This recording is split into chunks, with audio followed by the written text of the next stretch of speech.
Right. Sorry, I'm running a little bit late. I'm behind schedule. My computer took a while to boot up. I was dicking around.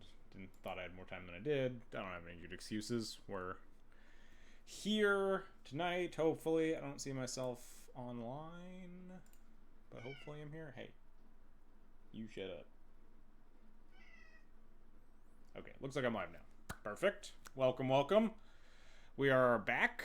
For those that don't follow me on social media, I guess, the classic streamer I got second place in the Friday Night Legacy Challenge with this exact 95 Exploding Kitten taxes. The deck I've been, very hyped about, been pretty happy with in terms of D&T lately.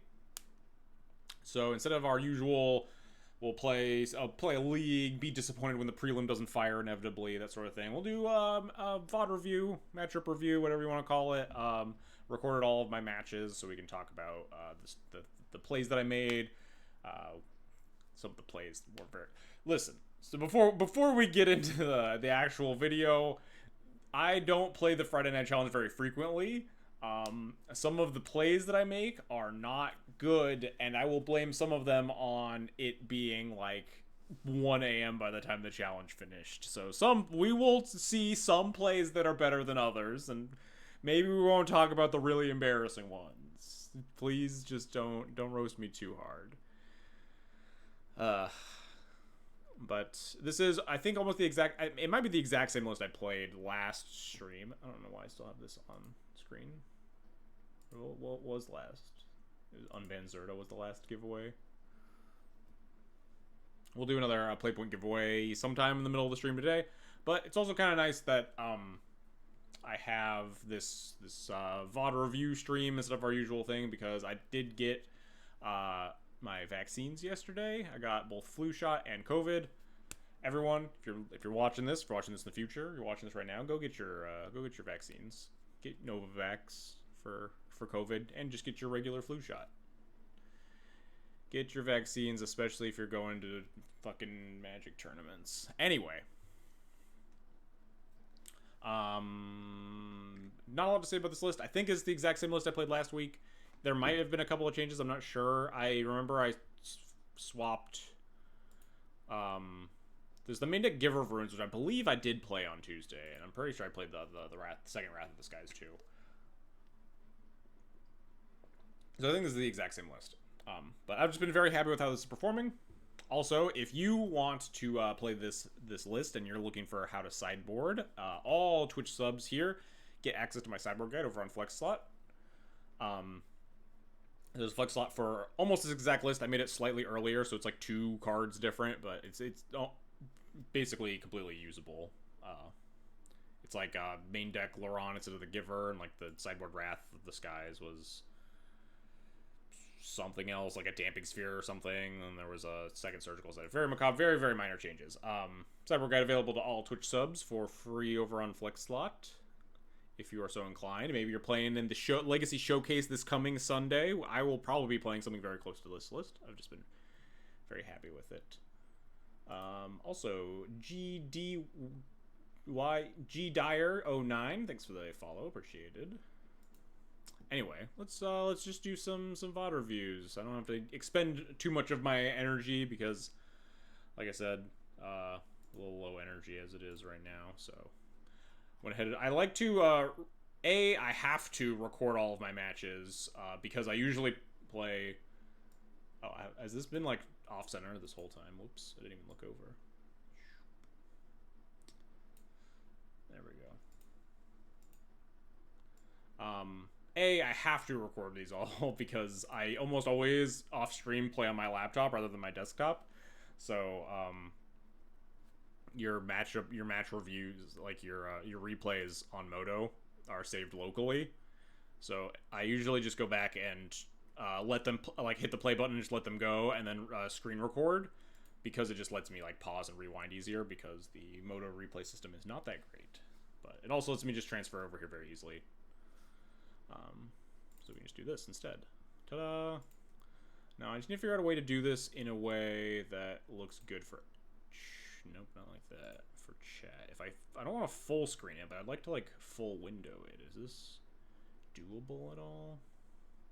Hey, Lackey, how's it going? If I full screen, it's just unwatchable, right? I guess not unwatchable, but very blurry. Jesus, maybe does it get unblurry if I just let it go?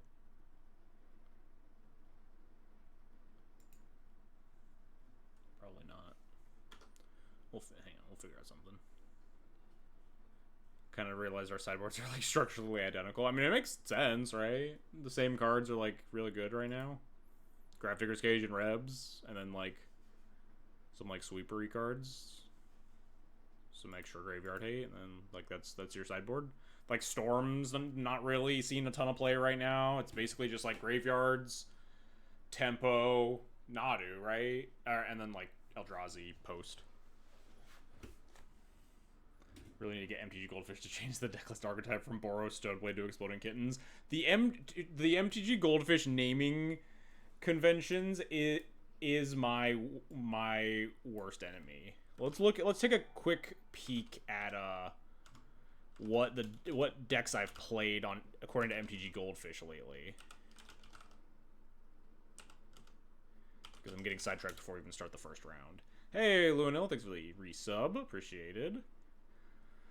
We've got W. Like, it's dual commander. Can't you just put like the name of the card that is your commander? Is that hard? We have Boros Stoneblade, Azorius Stoneblade, Orzhov Stoneblade, Abzan Stoneblade. There's a bunch of... For some reason, these didn't qualify as Mono Red Prison, which is the accepted name of Moonstompy. Which is like, I'm fine with calling it Mono Red Prison, even though it hasn't been a prison deck for like 4+ years at this point. But like, it's whatever. Moonstompy and Mono Red Prison are like synonymous, but like, why didn't these two lists qualify as that? Who knows? How far back then we have... Finally, we get Death and Taxes 5 months ago. Is this because it was mono white or something? Yeah, we played mono white. Oh, we have Gaddock Teague in here. Why isn't... And we have Savannah, right? Why isn't this fucking Selesnya Stoneblade?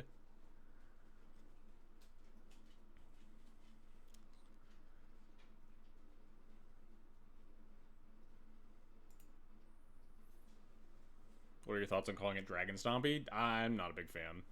The last dragon that was played in Dragon Stompy was like 100 years ago, so it's like not very helpful. I get that it's old lore. I used to play Rakdos Pit Dragon because like red cards were bad. He played Arkslogger too. That's not a dragon, so it doesn't make any fucking sense. But like old people can call it Dragon Stompy, but just Moon Stompy. Anyway, let's stop getting distracted, huh? Let's figure out how to increase the quality here. Wow, there is no this. Oh, never mind. That's way better. Holy shit. Now the real question is, how the fuck do I make this like bigger for you guys? Can I like zoom in on? Oh, hang on. We're figuring something out. How's that look? Does that look okay, chat? I guess let's put some cards in opening hands. See if it's watchable.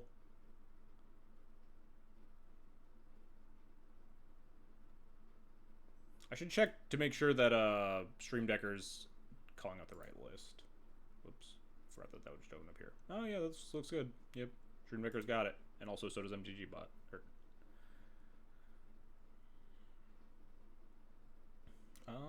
This looks... Oh, we never actually got the fucking cards in the opening hand. Come on, there we go.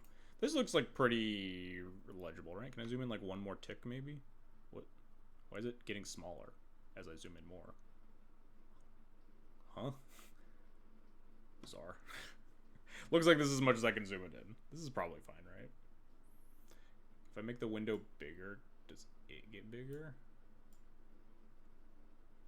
Not particularly. Old Legacy deck names are wild. Imagine calling a deck Cephalid Breakfast when it has no cephalids or breakfasts in it. Wow, that's brutal. No cephalids in breakfast anymore. True. Anyway, let's get on track at least a little bit, huh? Let's. I got like 9 matches to get through.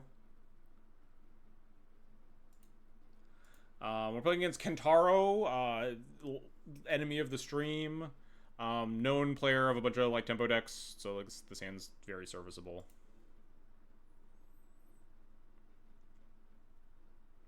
I'll try to call out when I do and do not know what my opponent's wrong, because when you're in a challenge, I do and you should be like searching your opponent's names on MTG Goldfish, or just like Googling them plus MTGO.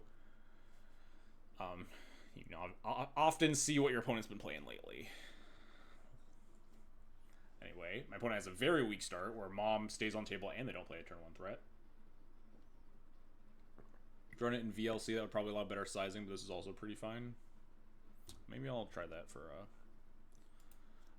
game 2. Force of Will on a Johnny. This is like just an extremely weak looking start from pitching Psychic Frog. Likely means that we're going to get second Frog, but we have Plow for that. So we are pretty happy here. Notably, I force in response to this Bobble trigger. I don't want him drawing a Force of Will off of the trigger, and we're already playing around days. So now we can just, instead of casting Recruiter, we can just Plow fetch Surveil Land. It's strange to force a Johnny there, not gonna lie. Yeah, I didn't really get it. I was a little confused by it as well. Like, I don't like a Johnny that much. I like it a little bit more versus blue-black, which is what he appears to be on. Because it at least, like, gums up the ground for Nethergoyf, but, like, there's so many Delver decks that just don't care about a Johnny until you try to flip it. We scry Skyclave to the top. Skyclave just looks good here. Notably, these blue-black tempo decks are just, like, lower and lower on Murktides, which I didn't really know. Didn't really think about that much. I think Solitude is probably still correct there, but I might have tried to get a more proactive card here, like Stoneforge or an Ajani to pair with the Caracas. Because we have Skyclave to answer a threat that isn't a Murktide. I was just kind of scared of getting Murktided, even though these blue-black decks have gone down to, like, 1 or 2 copies sometimes, from what I've seen. If you have Frog set up, why would you not want Force to protect it? Yeah, I mean, I Plow it, he forces, he jumps it, because he has to jump it over the Ajani and stuff. I guess, yeah, I mean, I don't know. It does seem very bizarre.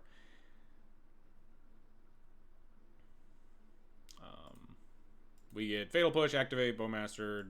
That's fine. Don't really care that much.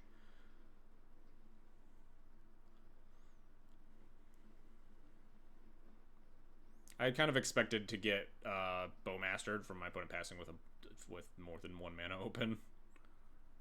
But Bowmaster, I'm sorry I keep getting distracted, but like it's bothering me so much, and the answer is just I should like not look at things on Reddit. But like the Reddit brain cell, just like every time anyone talks about Orcish Bowmasters or D&T, they're like, Orcish Bowmasters is pushing X1s out of the format. And just like, Bowmasters is not that good against D&T, guys. Like, why do we have to keep pretending like we're casting fucking Forge Devils, and it's like, oh, D&T can never beat a singular 1 mana ping, 1 damage ping. How will we ever win when you kill the Thali or the Spirit of the Labyrinth? It's just like, Bowmaster is good against cantrips. It is okay against 1 toughness creatures. Ugh. It's just like the fucking most annoying comment I see all the time. Mill the land. We're looking to curve out here. We don't really want to cast Skyclave on Orcish Bowmaster ever, so we just want to like find a spell. Stoneforge is a really good one here. We can go get Sash.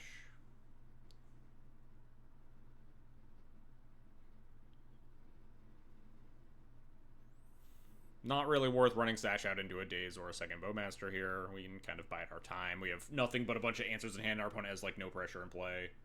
A little bit of pressure in play, but we have a Skyclave for it, and we get to keep sitting on this Solitude, which is nice.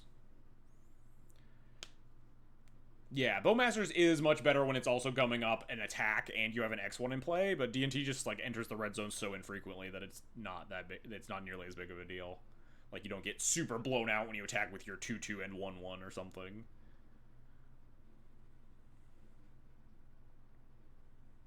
Or even just attack with the 2/2. Karaka's not a great draw, but we're fine to just kind of sit here with Sash. Opponent's graveyard is like way too stocked for me to care about proactively putting it in and eating Murktide fuel. Yeah, you're here. Can I start over? Yeah, let me just rewind. We're actually only 3 minutes and 40 seconds in, so you've missed almost nothing, Akaleth. You've missed the start of the first game. Or I guess most of the first game. This game is almost over.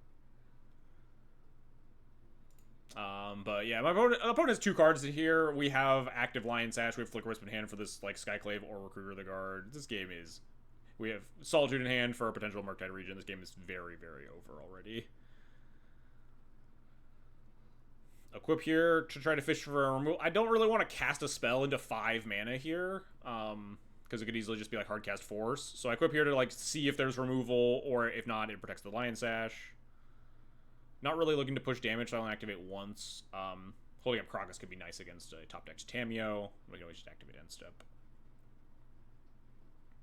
And he just literally just gives up there. Just top throws in the towel. Alright, what was Luinil saying? Can I open these with apps on my computer, right? VLC, is that what he said? Where's Luinil? VLC. I don't want to fucking... Alright, never mind. No, we're doing this. I don't want to download shit. We're doing it this way. Anyway, game 2. Also, now that more people are trickling in, I said this up top at the very beginning of the stream, but I don't think enough people were in here. This was 9 rounds that I played starting at 7 p.m. I finished playing at like 1 a.m. So some of the plays you will see throughout this event are a little embarrassing, maybe one would say. So please don't roast me too hard for some of them, and feel free to also ask why I made a specific play if I just kind of gloss over it as we're going. There are some plays that like I think are correct. There are some plays that I will try to point out where I did a dumb thing. But there will be some plays that are maybe incorrect.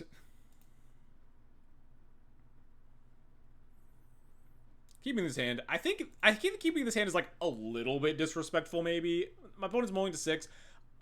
It's starting to get to the point where I actually like. It's like back in the Ragavan era where Crocus in your opening hand was actually just kind of a spell because of the Tameo starts. So I've kind of liked this hand more and more. Like, I'm likely just gonna go like fetch Surveil land, cast Stoneforge into Daze so we can Skyclave like a threat at that point. Like, maybe this hand's a little bit disrespectful to keep, but I was kind of okay with it. It's a little bad versus like Frog. Turn 2 Frog specifically is a bit of an issue. But we also get like 3 draw steps towards an answer, right? Because we get to blind draw, Surveil, and then another draw step.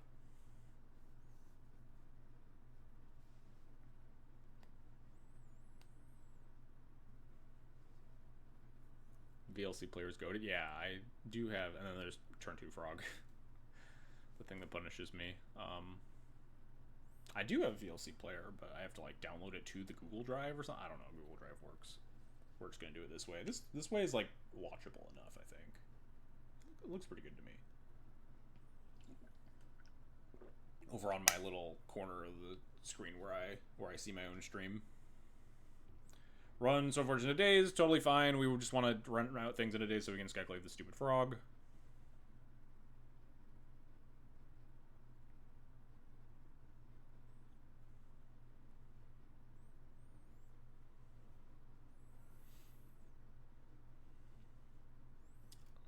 I think I fumble a little bit here. I don't know if I actually like casting Stoneforge. I guess, like, depends on how much you ever respect second Daze.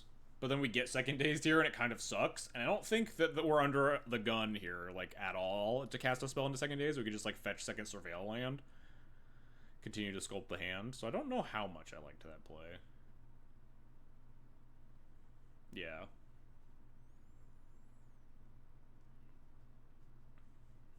It depends a little bit on how much you as a player are willing to respect second Daze. I know personally, once my opponent casts 1 Daze, oftentimes my mind just like, all right, well, they'll never have another Daze. It's impossible. But I think it was like pretty free to just like not cast a spell into Daze there. Let me just fetch the second Surveil land here.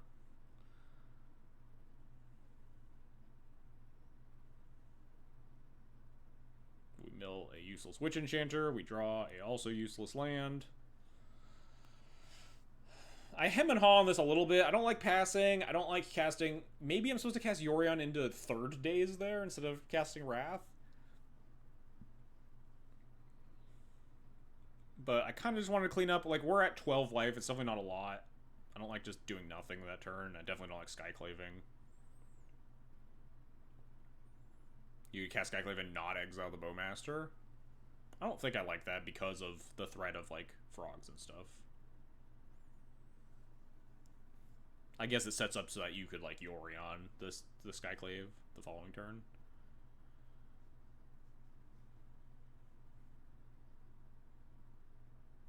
Casting Swords over Skyclave there is already kind of respected anyway. Yeah, I mean, like, the difference is that, like, if you get Skyclave Days there, the game is just, like, super fucking over. You'd have done nothing or cast Yorion. I don't love doing nothing and going to, like, 10. 10 is, like, so little life. My opponent's not really incentivized to do anything. It's also getting a little bit ugly. Getting Go for the third here is really, really bad. Generally, this black deck does not have a ton of answers to it. A Yorion that's on the table. They have, like, 1 or 2 of the 2-drop removal spells that clear, or, like, maybe a Dismember or something. It's really nasty. And then we just draw another land. This Tameo is gonna kind of run away with the game a little bit.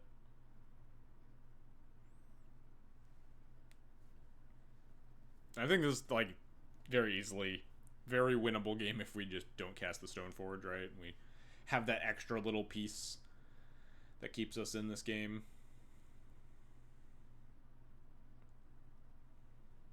Still could easily win if we just draw, like, Recruiter of the Guard, recruit into, like, Skyclave on Tameo, just are easily in business.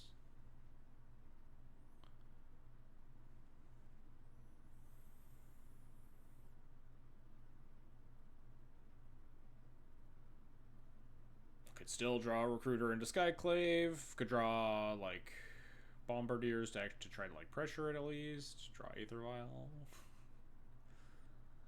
Yeah. Easy to say that we get to, like, complain about flooding out horribly, but A, we kept a 5-lander in our opening hand, and B, we definitely, like, when you keep land-heavy hands, it's usually better to not play into days when you don't have to, I think, is my general assessment. Is that, like, some hands require you to play into days because like, you're going to play into days eventually is kind of the end-all, be-all of it. It's like, I'm going to cast a spell into a daze at some point, it's going to get tagged. So you just gotta jam. But that hand with just a bunch of lands and not a lot of spells to cast, and not a lot of, like, pressure in play from the opponent, there's just really no reason that we should have jammed the Stoneforge into that second daze. Lessons learned.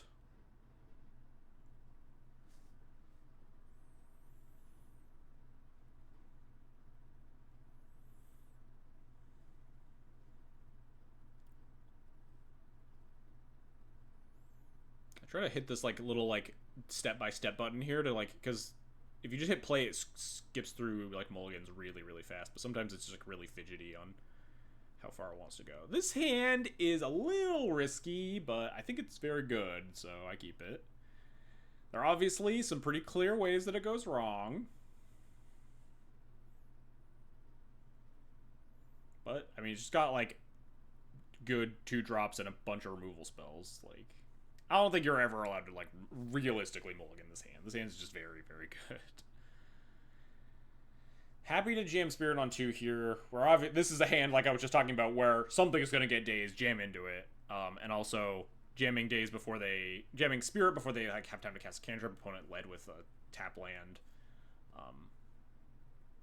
Is very nice to try to, like, stymie any, like, hands that needed a cantrip. Fatal Push on Mom means, like, we're not getting Bowmastered, which is exciting. Continue to miss on this land drop. There's the daze. Unfortunate. There's Fatal Push, also unfortunate. There's a Wasteland, also unfortunate. Basically the worst that turn cycle could have possibly gone. But we draw the land here, which is great, because now we get to have, like, Reb. We get to play Path around daze if we have to. This is an interesting one. Something that I'm trying to get better at actively is not just fetching out Surveillance all the time at, like, the first instance. Because, like, right here is an easy spot where you just instant fetch Surveillance land, right? That's just, like, something you always want to do or whatever. But what... the question that I try to ask myself, and I think people should try to ask themselves, is, like, what are we looking for here? Like, within the context of this hand, we're obviously trying to draw a land. But, like, what are we bottoming to get there? And, like, is the exposure of another duel into, like, a second Wasteland worth it? like measuring these sorts of things. Like, even if we hit another land, we're not doing anything, right? We have nothing proactive to cast. I'm not just jamming a Bombardiers into a Daze if I draw the third land this turn. So I think you can kind of afford to just sit around and wait. And it's like, oh, if I don't draw land, it's kind of whatever. Once you need that critical like third land, then you start to like fetch the Surveil land, try to hit that land drop. Or maybe we just hit the land drops naturally, and you can fetch the Surveil land down the road to try to sculpt a draw step once your draw step like matters a lot more. We're under no pressure here to do anything, so we don't have to make a move. But I know I overfetch those Surveil lands a lot, and sometimes I get punished by like my opponent like drawing triple wasteland or whatever when I could have just fetched 4 basics and like missed out on a surveil or two. But sometimes you just want like a basic proof mana base or something.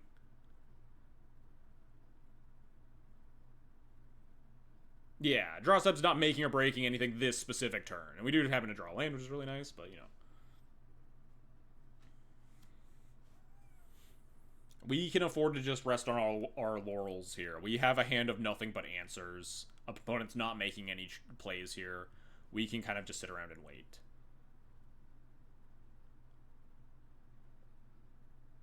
I was serious about being tempted by thought number 9 ends in 8 minutes. Yeah, I'm not that tempted. Brainstorm's fine. Don't really care. We're happy to, again, just continue to sit and wait for opponent to take game actions that are threatening. That is not one of them.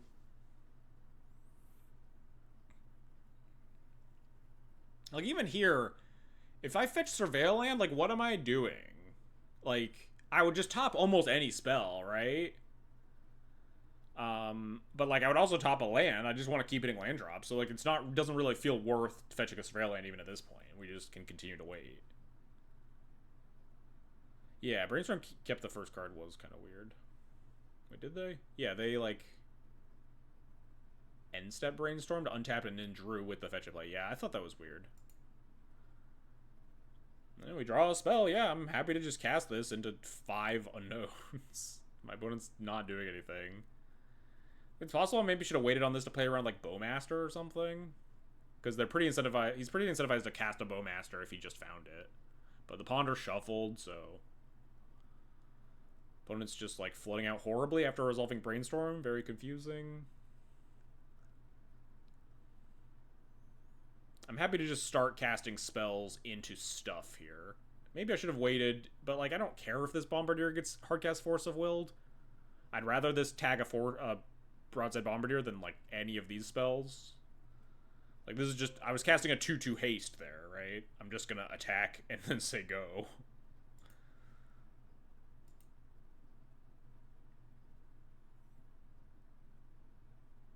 Yes, Wisp makes you want to surveil now, and that's exactly what I do. That's exactly why I surveil. You nailed it, Luidel. I have this Wisp in my hand and no, like, good value target, so I'm like, oh, I can fetch a surveil land, and then I can cast the Wisp if I don't find anything to do. We find a Johnny, though, so I'll just cast that instead. We can Wisp that if it lives.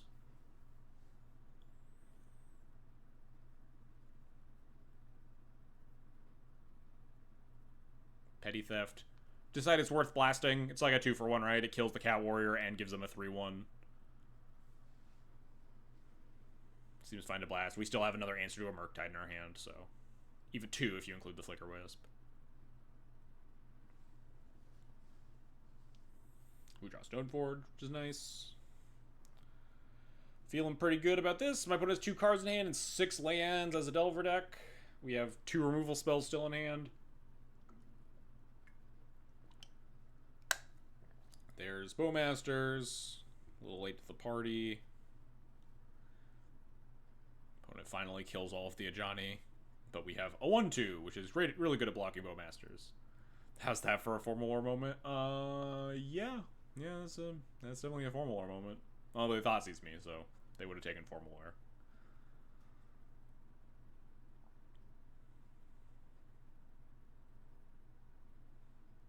Flicker Wisp Stoneforge, I imagine, would be my play. They have one card in hand. Yeah, this game is so fucking over.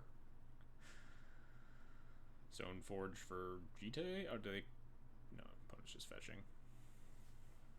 Thought they were going to consign me for a second. I've watched this game, and I just don't remember how it plays out. I played this game and then watched it as I was recording. And literally just throws in the towel. We have this fucking bevy of answers just absolutely slaughtered. Classic Delver game. I guess not very classic because my opponent put like nothing into play the whole fucking game. It was very confusing. Very peculiar. Round 2. Opponent Joyful Waffle, who I think I looked them up and they had a mix of Stifle Knot and Tempo decks when I checked their Goldfish, if I recall. Was there a single creature cast other than turn 7 Bowmaster? Wasn't there something early? Was there nothing early that whole game? Yeah, no, they just killed all my shit. I have no fucking clue what he was doing. Yeah, because it was just like Fatal Push your Mom, Fatal Push your Spirited Labyrinth, continue to just like cantrip, do nothing. There was the Brazen Borrower that got Red Elemental blasted. Anyway, this hand's good. I'm not excited if they're on Stifle Knot, obviously, but they're hard to keep a hand that's good against Stifle Knot. Obviously, with Bombardiers, you have a little bit more answers to the stupid 1-2 Thrall, but never gonna mulligan this hand, right?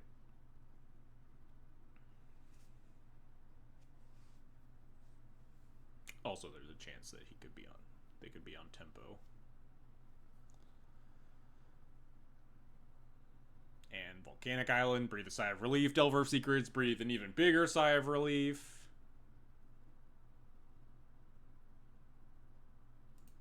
So this one I wasn't sure about, just like casting Stoneforge into a Daze when I have a Vial. So my reasoning here is that I don't actually care about the Stoneforge at all. If my opponent wants to Daze this, that's completely fine. I am more worried about my opponent, like, if I just pass and do nothing and my opponent has, like, you know, Brazen Borrower or something for the Aether Vial, something really bad that sets me back and this Delver starts getting chip damage. I just don't care if this Stoneforge resolves at all.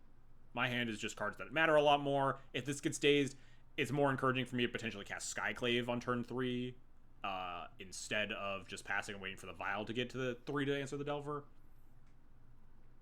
I'm not sure, though. There's definitely, like, I could see the argument for waiting on the Stoneforge. But this one was, it like, I did weigh the cost benefit of, like, casting the spell into Daze as opposed to that other Stoneforge, which I think I just threw away into Daze. And then it just resolves, which is nice. We can just go get Lion Sash. Maybe you can get GT here, but I like that Lion Sash fit in on the curve, on the Vial curve.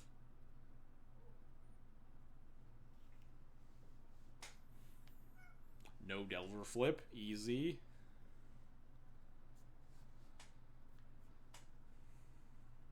And no Stoneforge removal spell. They mill Steam Vents. Specifically they mill Steam Vents, which means they're just on straight blue-red, something that I don't pick up on in a few turns, I think. Spoilers. But now we can kind of rest on our, well, we can rest on our laurels. I decide not to because we drew this plow. I opted to just kill the DRC right now. Maybe I should have even killed the Delver because of how the Sash checks the DRC a little bit better. I just didn't want my opponent to, like, get a bunch of value. This Delver's dying anyway next turn because we have Skyclave coming down. We have an answer to Murktide back up already. We have a second answer to Murktide if they have, like, you know, Murktide plus Force. They're a little bit off casting Murktide anytime soon anyway. I just don't want them to get a bunch of, like, Surveil value this game. This attack was, like, maybe not relevant. It only matters, though. Well, my opponent casts Ponder, so, like, this Delver's always flipping, right? Yeah. And then it flips to Force of Will.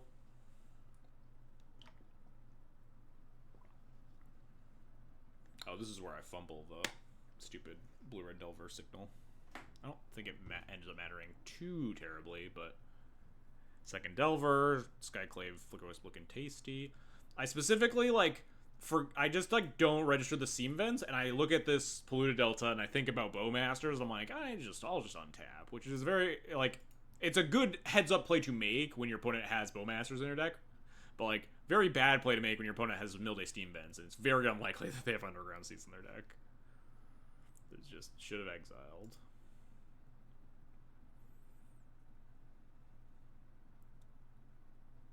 Then we draw Mom. So I exile first, then cast Mom to play around with this Bowmaster that doesn't exist. Even though, like, the Mom doesn't play around the Bowmaster, I just don't want to get the Sash Bowmaster specifically.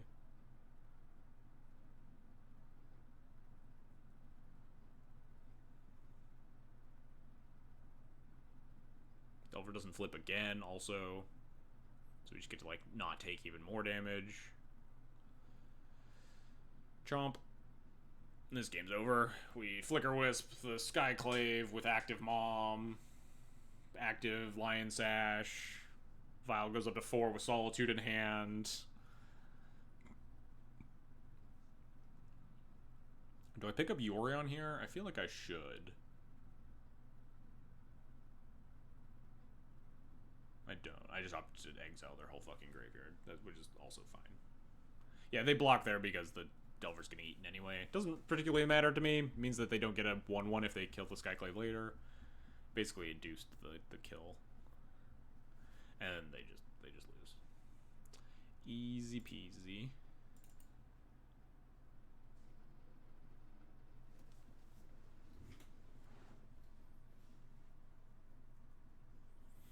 You see me trying to futz with the stupid step-by-step button.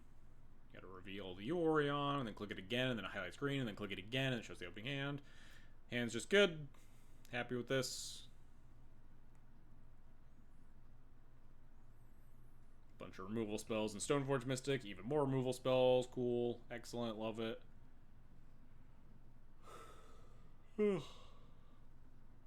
I think about playing into Daze and then opt not to. So this play, I don't love. Well, I guess we'll do this. I like not playing into the Daze here because I like just, like, we have a bunch of lands to play out. We can just, like, cast Wrath of the Skies later. We don't want to just cast nothing. Try to cast Wrath of the Skies on turn 3 and get a Dazed or whatever and just take a bunch of fucking damage in the meantime. So I want to do something here. I don't know why I didn't just cast Stoneforge instead of casting the Plow.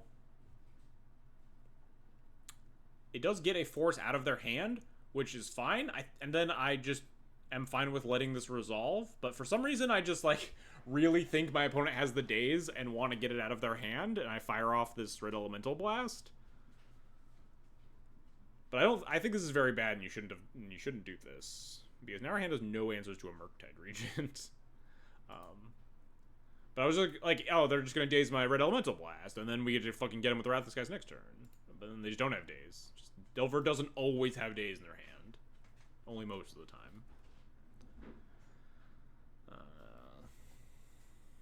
But now, yeah, now my pants are like fully down for potential Murktide Regent, and suddenly I'm sweating a little bit.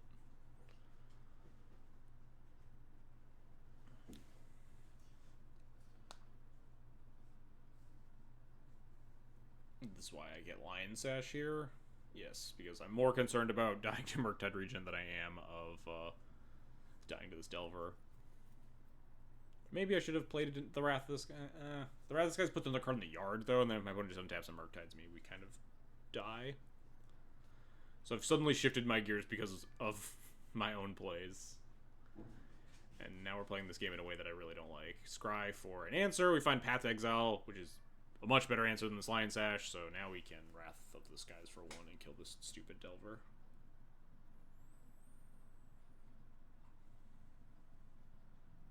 Feeling a little bit better about how this game's going now. Because we have an answer to Murktide Regent. Opponent only has 4 cards in hand.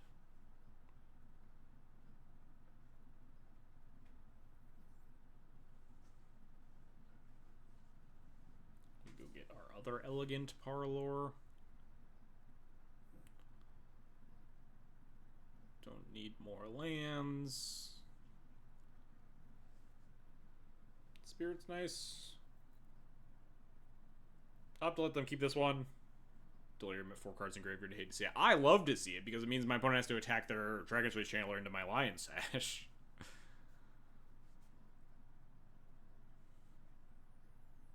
But then they have a Braid. Sad. It's actually immune to Bolt here. I guess they bolt in response to activation, but I get to, like, declare the block. No, I don't. Yeah, because I have to activate before it to take it out of flying. But I have to just eat all the instant sorceries out of the yard. We take 1, it's whatever. Draw another Plow, which is incredible. Now we can just Wrath. They bolt my Stoneforge for some reason. I was a little bit scared if that bolt was going face. And then there's another play that I don't love of just like firing off into Daze for no reason. I just was not feeling, not in a Daze respecting mood that night, I guess. Except for the weird sequence of early turns where I was trying to respect Daze that wasn't there. And my opponent has nothing. We're at 9 life, feeling very good about this game. We have 2 removal spells, which are Recruiter. I was going to happily add Yorion to my hand. This Consign does not matter at all. Very happy that my opponent's wasting spells. Not wasting spells. Obviously, they have to cast it there. But, like, very happy with this exchange of resources. We have a body in play for this Yorion.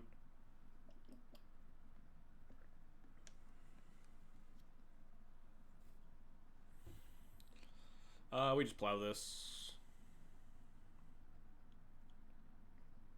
I'm very happy they have Consign in their deck. Yeah, Consign has been, like, pretty mixed results. It's interesting, because I remember back in, like, the old Yorion days, the fucking Rug, Stifle, Control pile was really annoying deck, because, like, Yorion was such, like, a huge game changer.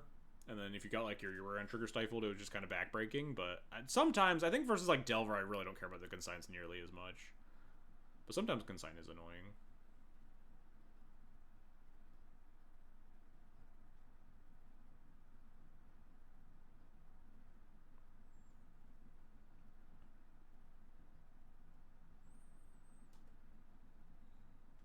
Borrower, don't really care about. Sad, Wasteland my Caracas. Optopath the Borrower, because I don't want to, like, take 3 on the off chance that their last card in hand is an Unholy Heat or something. And, like, if their last card in hand is Daze for that Path to Exile, then we're not taking 3 because we have an Yorion, we're just going to untap and Solitude it, and we're going to win that game still.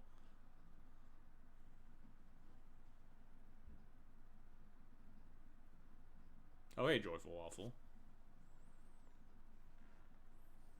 Just didn't have to get roasted by chat. You played this game fine, I think. I'm trying to remember. Yeah, it was the other the first game. Match 1 was the weird one. This match was just like regular D&T beating up Delver.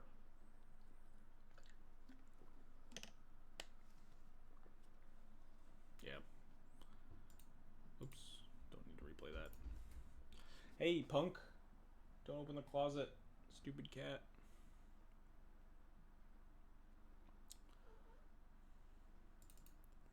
Alright. Match 3. I don't remember what this was. I don't think I knew what this person was playing going in. LXC.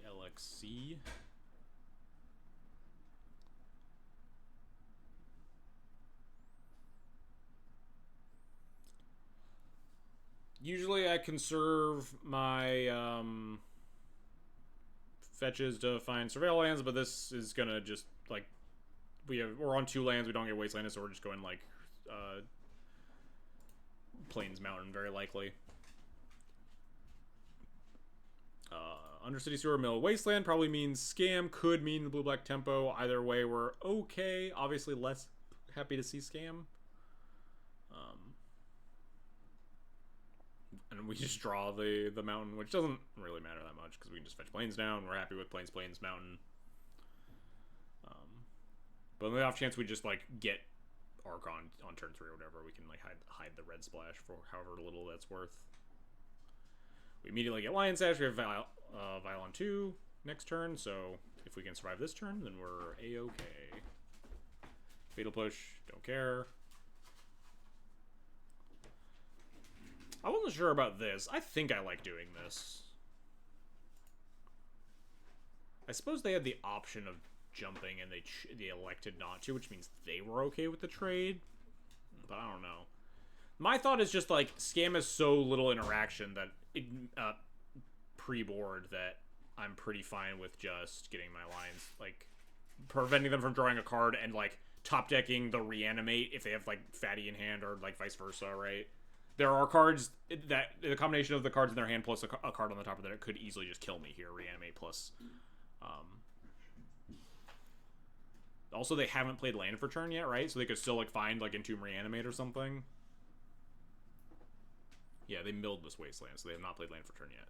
So I think I like exchanging my Mother Runes for their draw step more. Yeah, exactly. There's like 2 push main, like some of them were like borrowers or whatever. Borrower worse if we have like Val on 2 plus Lion Sash. And they're already down the 1 push, right? They already pushed my Stoneforge and then attacked. And then they just fully missed land drop 3, which makes me think that they probably should have just jumped. But maybe they just didn't expect me to block. But like I viled in before like as declare attackers happened, so I don't know. But now we just get to wasteland them because they missed their land drop, and we get to put in Lion Sash and eat a bunch of their graveyard. They eat in response, which doesn't seem very smart because they have 5 cards in their yard. I can only eat 2. I'm not gonna like tap out obviously, but and they also don't eat all, like they can't eat all the permanents anyway.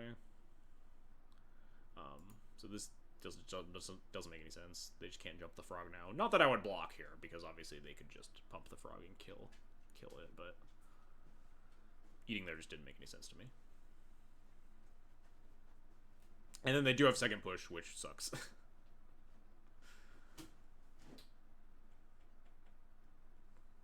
But they miss on land again, and we have Isle 3 plus Skyclave. Life's great. My kingdom for a pre-war formal wear for my Lion set. And never mind, it gets Force of Will. Just kidding.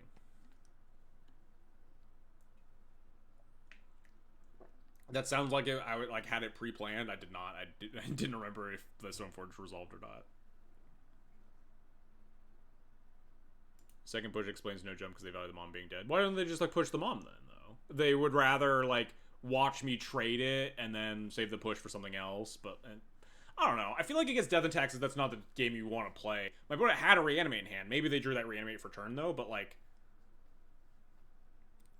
maybe the play is like I need this put. I have this push for Sash. If they want to trade off the mom so I can push the Sash, that's great for me.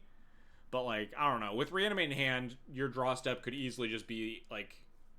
I guess it needs to be exactly the fatty to discard. Because they don't have the third land to draw, like, Entomb plus Reanimate. So it's, like, pretty unlikely that draw step hits. So maybe that works out. But anyway. We draw Wasteland, which is great. Because my opponent has been missing land drops. They just found this basic swamp. So I opted to Wasteland them instead of... playing and equipping Chite, which was my original plan. Opponent continues to not find lands. Life is good. We draw Recruiter the Guard. Life's excellent.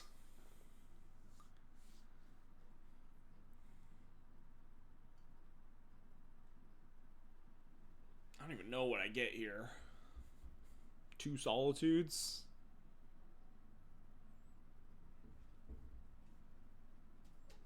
They're at 13. Oh, they just concede. That's why I never figured out what I get here. What do I even get here? Like Bombardier's Solitude, maybe? They're at 13. We're going to put Yorion into play. Bombardier, if they, like, draw Animate dead, then they're just going to die to Yorion Flickering Skyclave and exiling the Animate dead anyway. I don't know. I think they're just very, very dead. Thought Exercise, 100% grabbing 1 Solitude. Second Recruiter of the Guard grabs.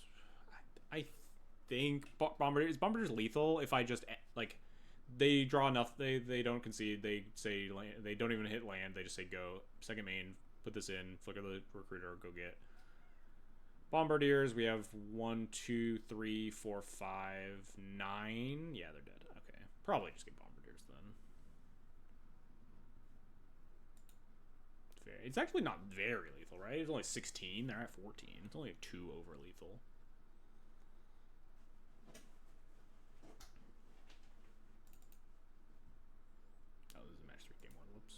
Did that. Taking game 1 against Scam is always very good. Game 1's your worst game because you don't have all your hate. They can easily just do the blue-black reanimator thing and get you. Then you get a bunch of sideboard hate, which helps out the matchup tremendously. Like this hand. This hand's great. Look at this.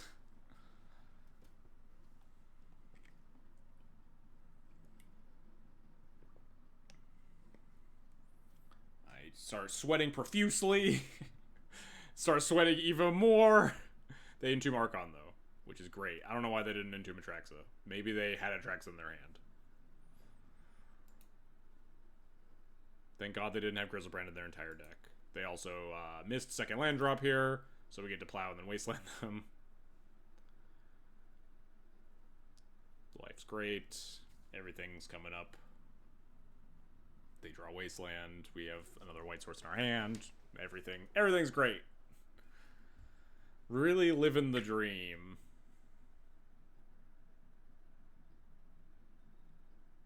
Turn 1 force cage into Entomb Reanimate is the only thing keeping me on Fairy Macabre. Yeah. It's not a high percentage of their hands. And D&T's better at answering a thing in play. Obviously, like, not great to let your opponent draw 4 cards or whatever. Especially if they have Grizzlebrand. If they have Grizzlebrand, you're fucked, but... Cage is just so good. The multi-use against Scam plus Nadu is really nice. Shoutouts to Wasteland. Yeah, that whole match, my opponent had, like, real land-light hands. You don't see those games as D&T as nearly as much anymore. Shoutouts to Broadside Bombardiers is some bullshit, that is all. You're not wrong. Broadside Bombardiers is some fucking bullshit. Raydan. I don't know if I knew what they were on either.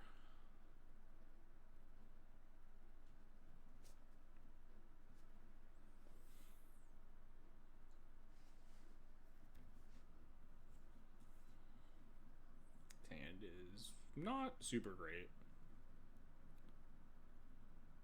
Sand is much better. Pretty happy to keep this one. I think I do know that my opponent's on probably some Stompy deck. Otherwise, I would definitely bottom like second Stoneforge here if I thought my opponent was on a blue deck. So I think I had some amount of information from Goldfish. This game's weird because they focus on 1 or 2 lands so easily, but they play so few lands sometimes 1 or 2 wasteland puts them down cold. Yeah, I mean, it's basically all of D&T's matchups where you just don't use wasteland and sit until you smell blood, but especially a matchup like Scam, Wasteland is basic wastes until your opponent misses a land drop, and then you just go in for the kill. My opponent yesterday played that in the fucking mirror and killed me from 10. Yeah, the current fucking Moon Stompy list is wild. I have some thoughts. I'm gonna see if I want to try to play Moon Stompy when Duskborn comes out and make the list better, because I think the list is like really, really, really badly built versus anyone casting the spell Daze. And I don't understand why Stompy players just love losing to Delver. Just like 12 4-drops, 19 lands. It's just like ludicrously irresponsible, but Moon Stompy players are insatiable. Playing a Eldrazi. And we get Chalice, which is really fucking annoying. So that would be nice.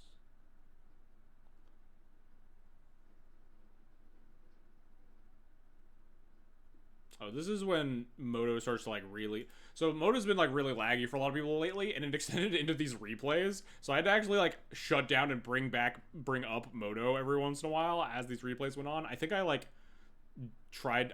I didn't do it during this Eldrazi match, and some of like the later turns like really drag out their feet for like no reason. Just like there's nothing happening in this upkeep. The play button is on. It should be going. Maybe like times some number times speed for at least this match times 1.25. Ah. Oh fuck.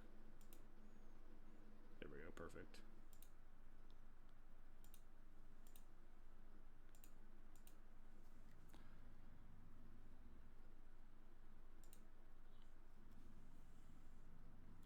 Really wonder what Watsu was smoking when they let Micah Spawn hit basics. Yeah, I mean, it's just Reap and so, right? Like, isn't that like what the card is?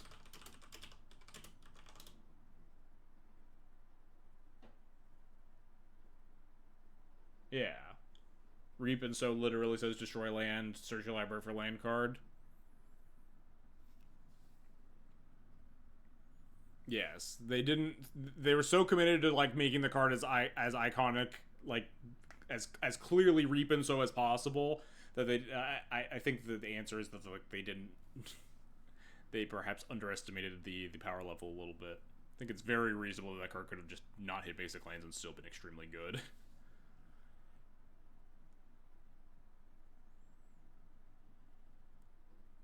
It's definitely not a very reasonably designed card. Like, could you imagine if fucking Thought Seer had a cast trigger?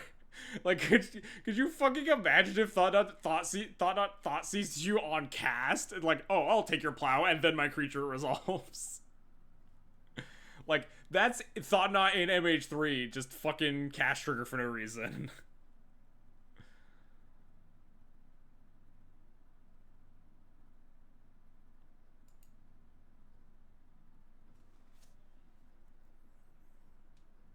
TKS cast trigger would be unbelievably cursed. Yes, it would be so fucking nonsense.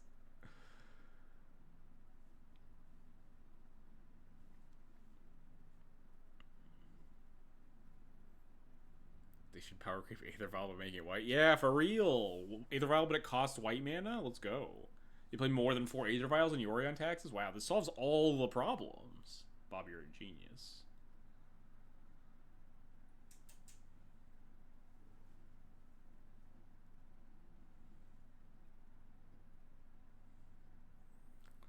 Moto continues to struggle during this match.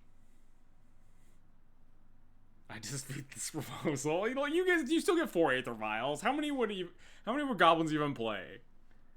Given the Relentless Rats text is printed on the card Aether Vial, how many do you put in goblins? I don't even know how many you would put in D&D. It is very good.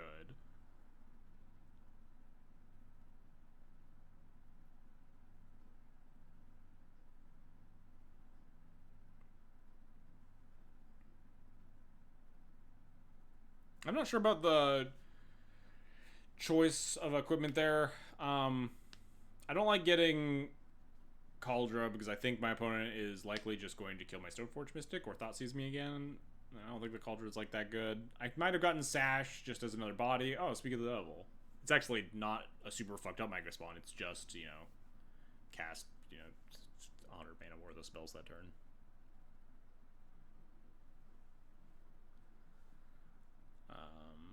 They reveal Null Drifter on that Once Upon a Time, by the way, which is terrifying given their current mana base.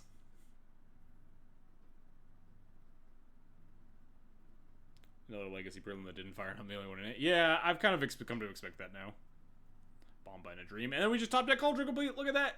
All skill. That's why we didn't Stoneforge the Cauldron complete for the surprise Cauldron.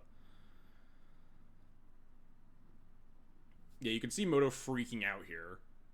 As, like, the fucking germ just, like, flickers in and out. Like, I have no idea what Moto is doing on this replay.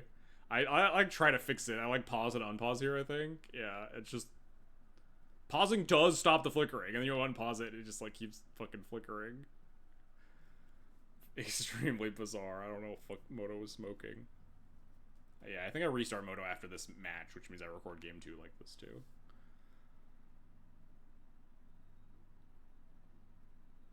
Is it Morse code?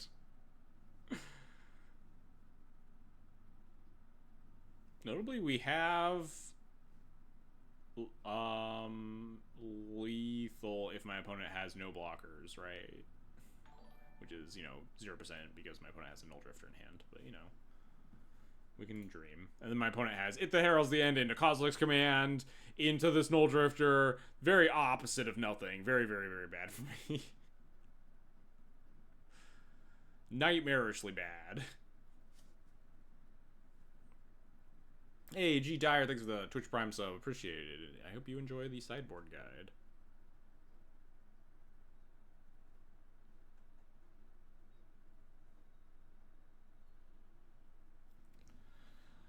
Sweet Surveil here. I don't know what I'm looking for. I look at that Wasteland for a while, thinking, because I know my opponent still has the stupid, the stupid 7 mana exile a colored permanent Eldrazi thing in their hand. So, like, things are very bad. I think we're just dead. Like, I don't think any top deck really gets me out of this. What exactly is an Exploding Kitten? It's when you fire Johnny's brother out of a cannon from Broadside Bombardiers. Or it's a card game that you play with friends called Exploding Kittens. It's like a little, like, what do you call those? Like, is it just card games, right? Because it's, like, not TCGs, like, so the Munchkins of the world. Like, they're board games, but they're all played exclusively with cards. Do those have a name besides card games? Anyway, we're super fucking dead here. We can, like, try to win, but... tabletop games. Is that it? We're just like kind of dead here. I try to find like some sort of out here, put them to 2. But even if we draw second Bombardiers, we have no permanent in play because my opponent's going to cast Devour of Destiny and kill my Stoneforge. So like if they like attacked all, and then maybe we could get in with Menace, but then they also blow up my land with Null Drifter, and we just have actual no outs.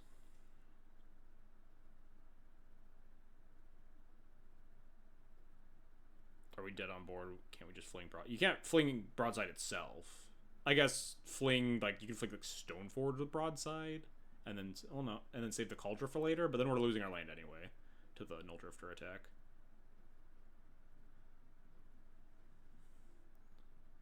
I call them board games if they're played with cards. That's the most helpful descriptor, honestly. Yeah.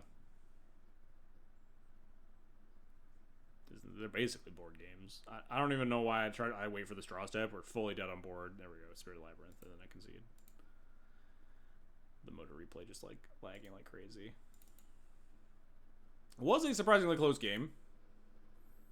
Worked out like if we had the vial, I think there's like a chance we could have caught that, swung that a little bit differently.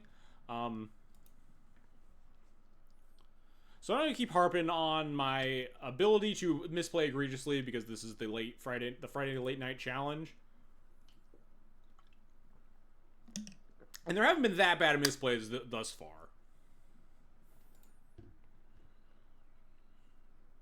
This hand's pretty good, right? We got Magus the Moon, we got Aether Vial, we got Swords of Plowshares. This Cauldron's not very good. This Mother of Runes protects Magus the Moon from Dismember, which is why I left it in the deck. There's only like 2 or 3 cards you board in. And I shave Spirits before Moms to protect Magus from Dismember very specifically. It's pretty minor otherwise. You basically never put Mom in play unless you have something you want to protect from Dismember, and you just save it for like Solitude fodder otherwise. Anyway, this hand has a pretty clear plan, right? We're just gonna fetch. We're gonna fetch basic planes. We're gonna cast Aether Vial, right? That's just like a normal thing that people would do here. Yeah, that's like a thing. Fully just brain off. Click on the wrong card. Cast Mother of Runes. Get it dismembered. Is this the thing you did that you were complaining yes. about? Don't spoil the rest of the stream, though. Okay. They don't know. They don't know what's coming. Bro, look. This one wasn't even that late. This was around 4. This was probably like 10 p.m. or something. This was... Sometimes you just fully click on the wrong card. You still don't play the Vial. I wanted to hold up the Plow for Thought-Knot Seer. That one was reasonable. Wait, did I? Why don't I play the Vial there? I don't want to hold up Plow for Thought-Knot Seer, because if they thought not the Plow, I'm ecstatic. Why didn't I cast the Vial here? Because then if they thought not the Plow, then it was not Thought Not. I was playing around the other one, Glaring Fleshraker. That was the card that I was actually thinking about. There we go. Actual thought process. That one was actually calculated. I wanted to be able to kill Glaring Fleshraker.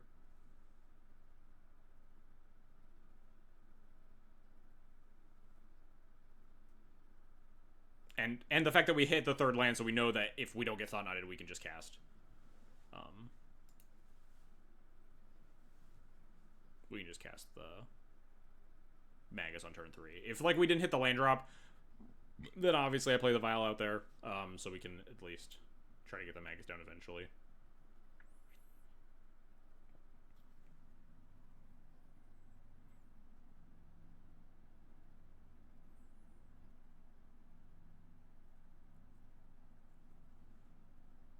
Keep in mind that we would have a Vial that would have got to put in a Mother of Runes right here around the Dismember. They would have like, because we would have played. They would have like when land go. We have the Vial. We do nothing this turn. We Vial in the Mom after they tap out for Thought Knot. We play the Vial now. 2 turns late. Let's draw another Magus. God, I fucking wish, huh? Wasteland. That's fine. Was really hoping that they would wasteland me. Very bad news that they didn't, because it means that they're holding up specifically Kozilek's Command for 3, huh? Wait, did I fuck up this game? They can't Kozilek's Command for 3, right? God damn it. I did, didn't I? This is only Kozilek's command for 2 because of how Magus versus Ivugan works, right? God, this is even more embarrassing. Fuck. Chat, don't go this game. Everyone in chat leave. Everyone in chat leave right now. Everyone in chat leave. I don't want to see any of you. I don't want to talk about this game anymore. Let's move on to the next match. Did you figure out a new oopsie? Yeah, I fucked up even worse. I mean, yeah. Do I top deck Magus not cast it? Shut up! Maybe.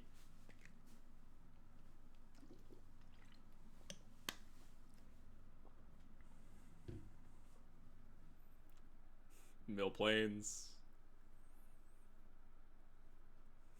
Draw Magus. Look, and also, this Vial should be on 3 this turn, which means even if they did fucking have Kozilek's command for 3, we could have played around it. Because you could activate the Vial on 3, and then they have to float the mana, and you don't put it in, and then you go to second main, and then you hard cast the Magus. Like, if I just fucking cast the fucking Vial on turn 1 instead of the Motherverse for no reason, we could just have this Magus in play. Ugh, but this is really bad. I should have seen this. I might have been on tilt a little bit. I did not think about. It is a little bit niche because you look at this mana and you're like, oh, my opponent has Kozilek's command for 3. I don't want to, and very clearly has Kozilek's command because they didn't wasteland me. So I don't want to put my Magus into play. But I did not think about the fact that Magus reduces the amount that they can cast Kozilek's command for if they want to exile the Magus itself. So that one's a little more excusable. But man, fuck this game, huh? And they Kozilek's command for 3. And then they scry 3 to the top, and we're really fucking dead now. Notably, there's a chance that we still, I don't, like, obviously, blah, blah, making excuses, but, like, if I Magus to the Moon them there, they make 2 Eldrazi Scions and, like, scry to another answer to the Magus this turn anyway, so, like, we have obviously much better odds of winning this game if I do the good play instead of the dumb play, but, like, if we get the Magus thought knotted.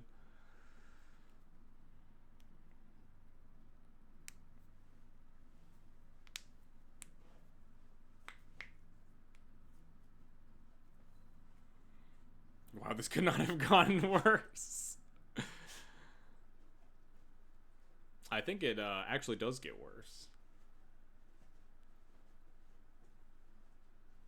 Have we considered the card Obsidian Charmaw? You mean the card that would cost 4 mana here? And double red? Have we considered that one?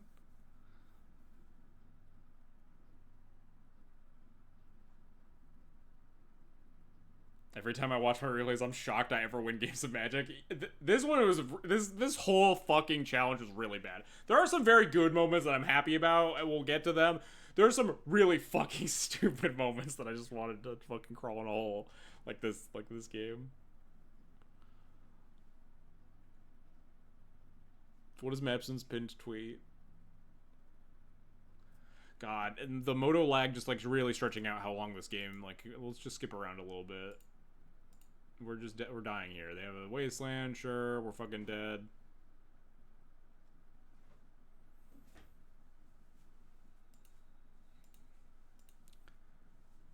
Alright, we're at 10 life. Draw a wasteland, whatever. Do you ever just play a game of Magic so poorly you feel bad for anyone who's ever lost to you? That's definitely me.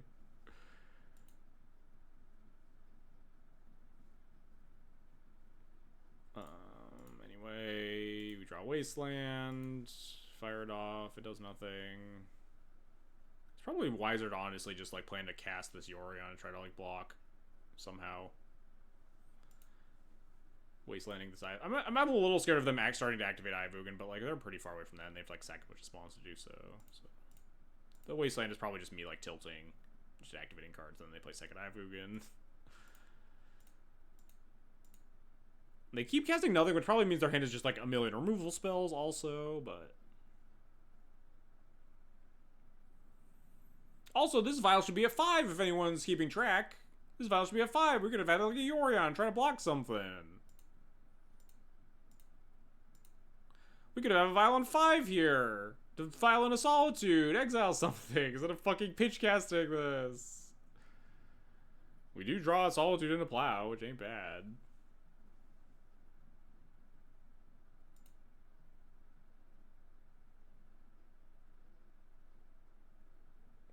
Kind of hard for their hand to be anything but lands and Dismember, yeah. I guess they could have Once Upon a Times and the stupid Eldrazi everyone's complaining about. Mygo Spawns, yeah. Skip a little bit. They find Yavimaya into Once Upon a Time, into Fleshraker, into kicked Myco Spawn, exiling everything I know and love.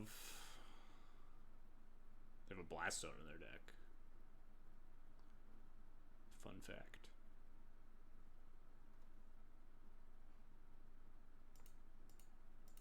I think I limp along for like one more turn, top deck Skyclave or something, or just trying to skip to the end here.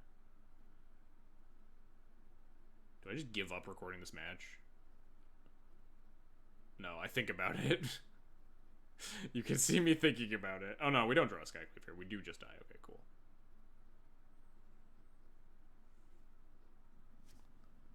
Blast Zone, the insult to injury. Yeah, listen, we could have definitely won that game multiple times. Let's not talk about it anymore. Let's move on.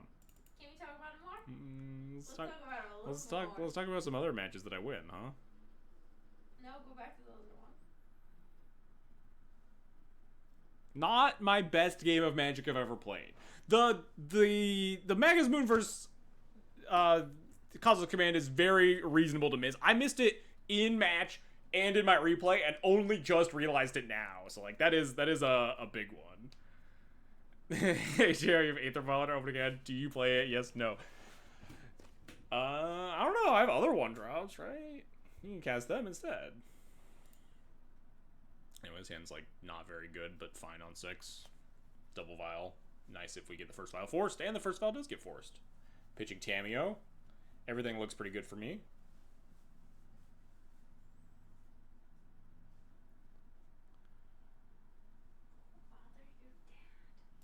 I like to leave Wasteland open versus non-polluted Delta Fetch. This is something I talked about that I think came up a couple times in the showcase specifically. Is that in your game 1s versus Scam, your objective is to not fucking die as much as possible. So in the event that they just like fetch Underground Sea, cast Entomb, then you just Wasteland them and pray. Or sometimes they fetch basics, right? You force them to fetch this island and they cycle for Snow-Covered Swamp. But that's fine. If my opponent gets Troll into play, that's much, much more beatable than them putting a fucking Archon into play with this hand. Right? Them fetching island means that we're not dying that turn, and we're also not dying, like, they can't even untap and, like, Entomb or Reanimate in the same turn, right? Just buys you some time. Very minor thing, but something that I am cognizant about a lot.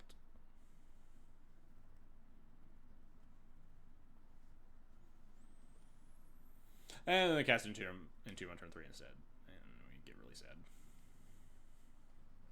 They do for Archon, though. I don't know why we're fucking Entombs for Archon instead of, like, Atraxa or something. We don't have an answer to Archon, though, so... Maybe they also have Force of Will in hand. And the Archon is just fine. Also, maybe these people should just put Grizzlebrand in their deck.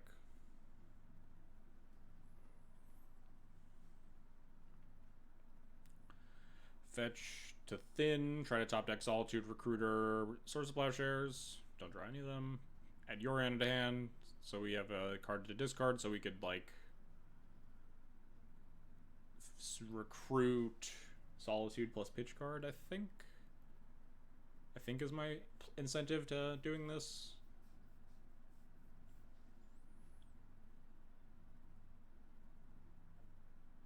Mill Mom. Crazy bit like Grizzlebrand. Yeah, I don't understand what. I mean, I get that, like, you should not make deck building decisions based on death and taxes at all. But, like, I don't know. Grizzlebrand's really good in a lot of spots. But I'm not a blue player.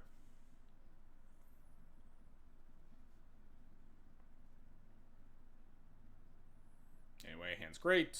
I'm really good at drawing Grafdigger's Cage against Scam. You are allowed to on the play. You're allowed to not lead with Cage, which is nice because we also have Ether Vial.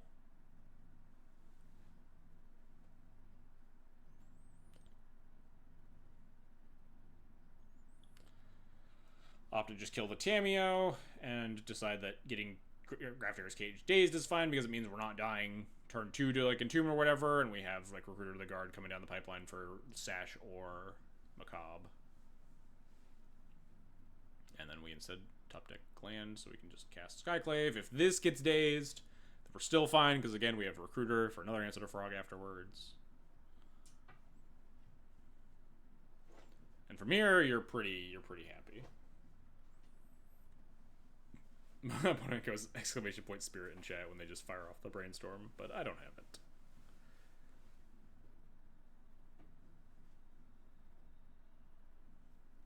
Skyclave in hand, I don't want to cage first. Tammy's unlikely to do that much. Yeah, that's probably right. I was more afraid of the Tammy running away with the game, but with the Skyclave in hand, it's just very unlikely to, right? Especially if they just untap and flip it immediately. We just don't care. Just Vial and Skyclave.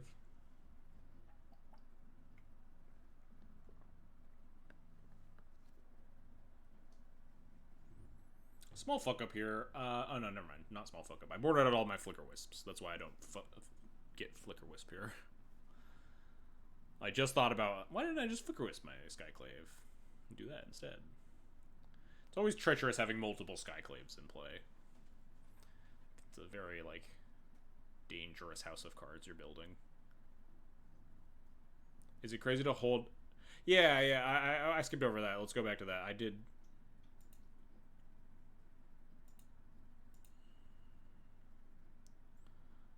It was last turn, right? Yeah, it was this turn. I play the Surveil Land and I keep. I don't even know if you guys saw what I kept. When did this happen? Oh yeah, is a Pyro. I put a Pyroblast on top, but like I'm almost always going to Violent Recruiter the Guard. So maybe I'm just supposed to play Witch Enchanter, but I wanted to keep a white card in my hand because I wanted to like have the ability to Solitude. I also have the option of just not recruiting if I want to just draw the Pyroblast, but like we're probably just running the Vial up to 5, and you can't just like upkeep it because you still haven't drawn the Pyroblast. I don't know. I didn't value the Scry that highly. Maybe I was supposed to like just not play it.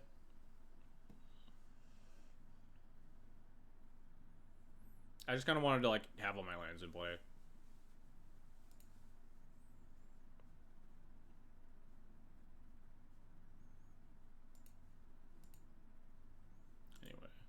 But yeah, there's definitely merit to not playing the Surveil Land, given that we're almost always going to be recruitering there.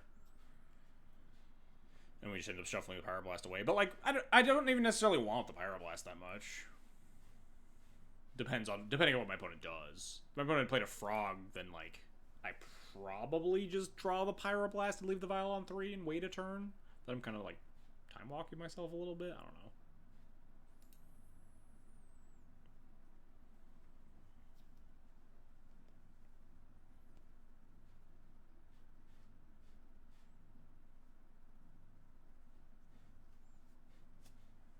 I guess if they play Frog, I could just do the same thing, though. So, like, what am I leaving? What am I actually... What's so dangerous that I would leave that I would, like, not Violent the Recruiter and draw the Pyroblast? Yeah. Probably correct to not play it, huh?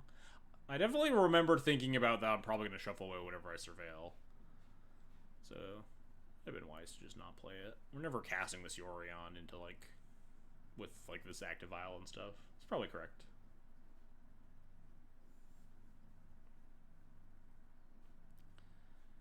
Petty Theft is totally fine.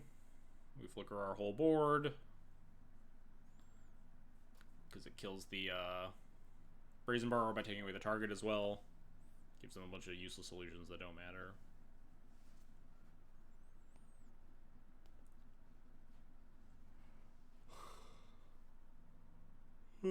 What do I get here? Solitude, probably? Or do I get Macabre here because I just think I'm going to win?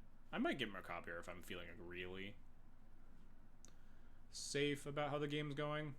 But, like, I'm worried about Brazen Borrower into, like, Entomb, Reanimate. But even then, that still probably loses to Solitude most of the time.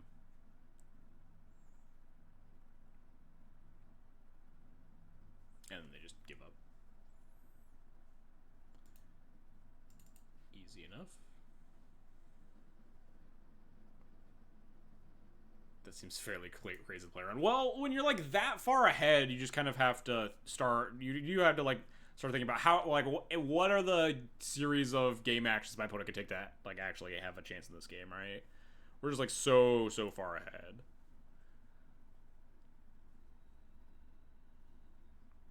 This hand is fantastic. I mean, you could use, more lands, but Cage Macabre is nice. Graphics Cage Resolves, also nice. Probably means we're getting frogged. Does not mean we're getting frogged. I'm a little suspicious of Brazen Borrower there, which is why I Wasteland here. Also because we drew the second Wasteland.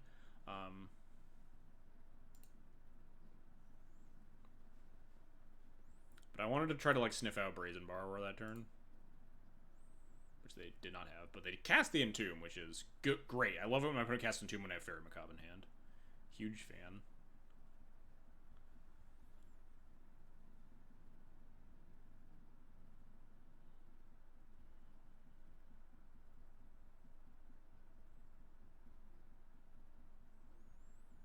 Very specifically not playing Cage here because I want to Wasteland them again.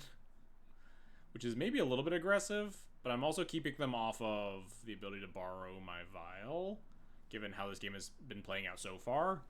That I get the read that they are Mana Light, and then they shuffle and miss.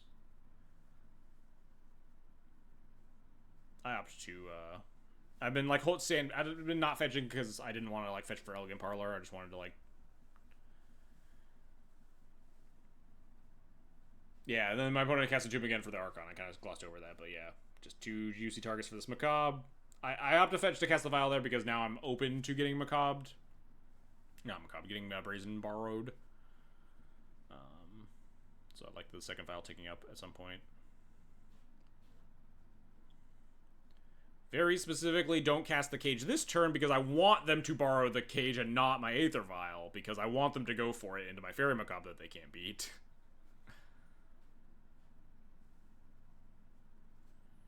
And then they just snap concede to my Fairy Macabre. Kind of an awkward game. Worked out well. Round 6. After this round, we will do the Playpoint giveaway, and also I'm going to run to the bathroom.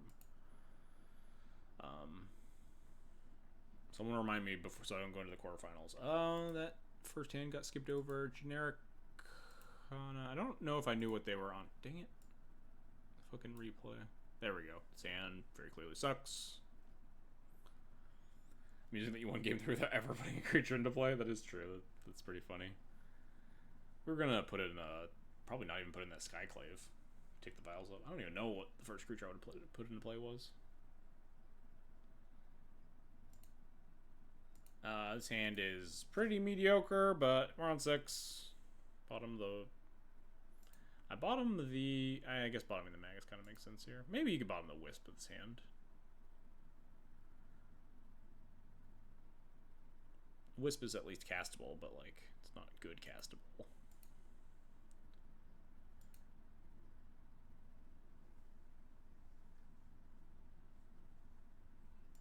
I almost Wasteland targeting itself on accident.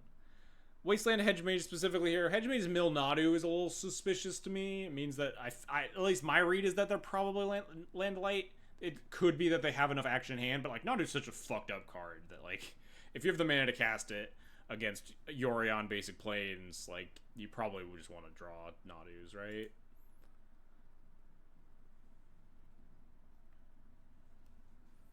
And then Urza Saga, which means either I'm right or I'm going to die in 2 turns.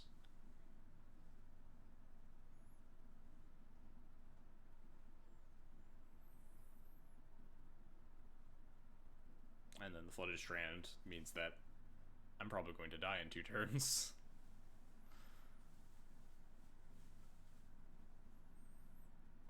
And then I don't like this. I think I just am supposed to pass. Like, there's no way they don't have me dead here, and I just would rather hold up Plow than recruit Solitude and have to pitch cast the Solitude here. But just like I hate passing with nothing, like with 3 mana and a bunch of 3-drops in my hand. But I feel like there's just 100% chance that they go for a kill here, whether it's Cephalid or just actual not or just Nadu. Wisp the Saga to delay it. Huh. I didn't really think about that. No, maybe it makes sense. Well, will that have really done anything? I guess it gives me like another draw step where I could have drawn a 4th land potentially. And then been able to like Recruiter plus hold up Plow. I could always like Recruiter play second Caracas in like the absolute worst case. Maybe Wisping the Saga is like secretly genius. Also kicking myself for bottoming that Magus of the Moon, right? Would have been insane card to cast on that turn 3. Absolutely game winning, but instead my opponent gets 2 Nadu triggers and discards the trade return to hand size.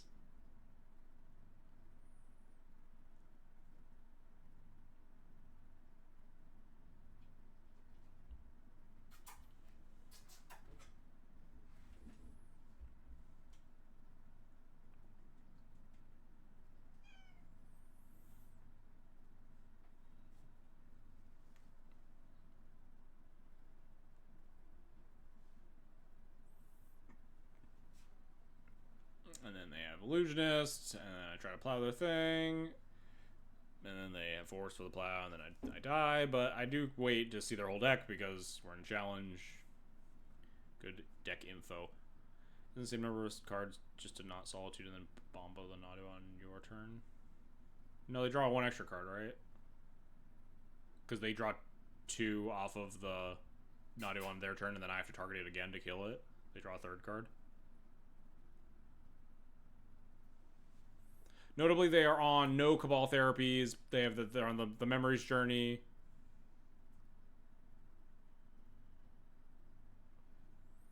I think that's the only like reasonable distinctions to have. Then you're not down a card. True. I'm not also not guaranteed to draw the land, right? So like, I guess no, because you get to like hold up the Solitude the following turn anyway. You still have the Wisp in hand. You just Bombo pitch the Recruiter. You don't need to hold up the Plow necessarily. But I'm probably gonna pitch cast that Solitude eventually, right? I'm going to go down that card very likely.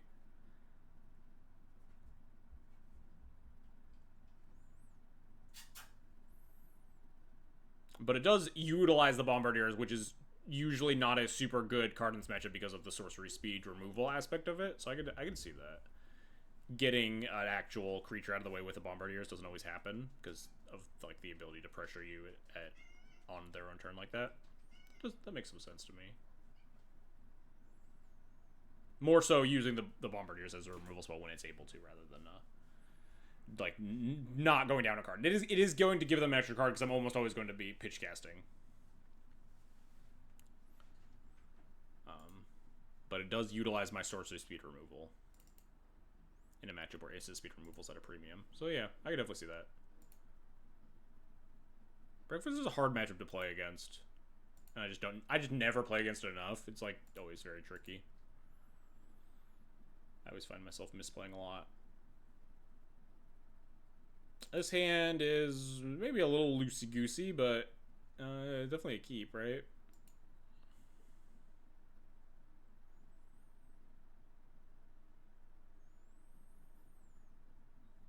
Basic planes into nomads. Theoretically could have won that game then if they forced the Bombard Plow. You still have Solitude, the Illusionist at the end. Yeah, because it would have it adds an extra removal spell, right? Because it turns the Bombardiers into a removal spell that I didn't have to potentially save me. I mean, they still had like 6 cards in hand to my nothing, so we're like probably not gonna win, but giving ourselves more chances is definitely better than just dying. I definitely see the appeal. The Wisping Saga line is interesting to me. It's definitely not something that you would think of on its face. I'm not sure how much I like it. It's something I have to think about more. Do you explain the second place challenge matches yet? We're in the middle of that. We are in round 6 currently of 9. This is the last match of the Swiss. Anyway, a fun thought experiment, chat. If you were to fetch, Elegant Parlor here, what would be the worst card on the top of the deck, you think? What would be the absolute worst, given this board state in this hand? What is the absolute worst possible card to see on the top of your deck?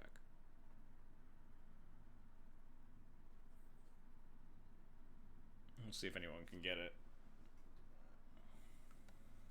Not saying that it happens. Wasteland? This isn't the worst card. The worst card isn't just like, because we just mill it, right? If it's just Wasteland, we just get rid of it. It's fine. It did its job of providing a card that I didn't want to draw, and then getting rid of it, right? That's part of the function of a Surveil land, is trying to eliminate bad draws. So, like, what is a card that I would have to keep on the top of my deck, but I absolutely don't want to fucking draw it? There's exactly one right answer. It's not Solitude. I'd be, like, pretty okay with Solitude. Cauldron Complete. Cauldron Complete's closer. That's maybe the second worst card to see, but I would mill it. I would still mill a Cauldron easy. There's one card that very specifically in this position you are absolutely not allowed to mill. Magus? No, Magus would be a good card. I'd be happy to see that. Lion Sash? No, I'd draw a Lion Sash. Basic fucking mountain. Because now, if I mill this, I can't hold up Double Blast for fucking Cephalids plus Force of Will. And I really don't want to draw this mountain. Because my hand has 4 lands in it. Absolute worst fucking possible. The old 1 in 72. And we just top it because you just absolutely need to fucking hold a Double Blast here. Missed that the land was, yeah, that was the trick, is that our other colored source in our hand was a Prismatic Vista. Well, yeah, 1 out of 72. Definitely more than 0 out of 72. Surveilled a Vial versus Painter and got my actual Vial welded out. Yeah, I've totally done that, like, for Scam a couple times, where it's just like, I don't want to draw this, like Skyclave or Solitude or something, but, like, I really don't want to put it in the graveyard for my opponent to reanimate it. And they just always fucking reanimate it.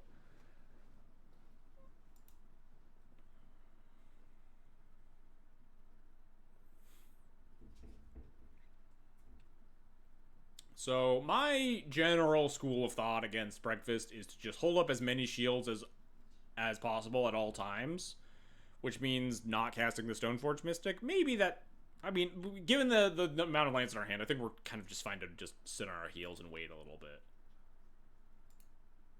I don't know why, but in my mind you play 2 basic mountains. Yeah, then I could have milled it. It would have been nice right there. We got plenty of fucking answers for this saga. Absolutely fine by me. Fetch basic planes. This is maybe a spot where I'm supposed to cast the Magus the Moon. It's awkward, though, because if the way I have to tap, and the fact that they already have the 2 basics here, like, if I cast Magus and then hold up Reb for Force, then, like, I just die to Cephalids. If I cast Magus and hold up Wasteland, to, like, just get the Magus Force and then, like, Wasteland the Saga or whatever, still die to Cephalids. So I have to just, like, Wasteland the Saga and wait a little bit longer, rather than just jam here. Versus, like, my opponent's hand has been so, like, slow and, like, not really doing anything that I feel like very easily my opponent has the ability to just, like, jam through a single piece of interaction.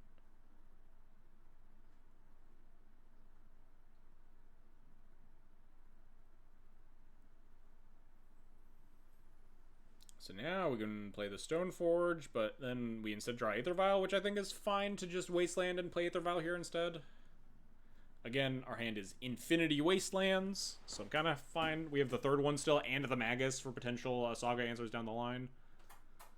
But then the Prismatic Ending, my thing, and we're sad about that.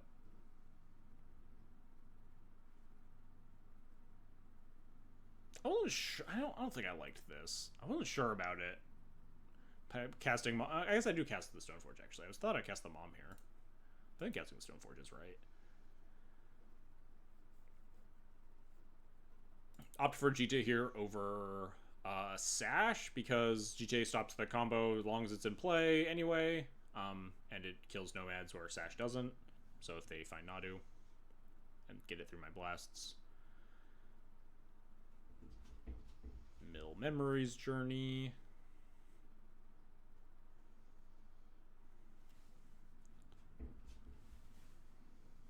I guess the other upside of just casting the Stoneforge here is that this turn I can just hold up.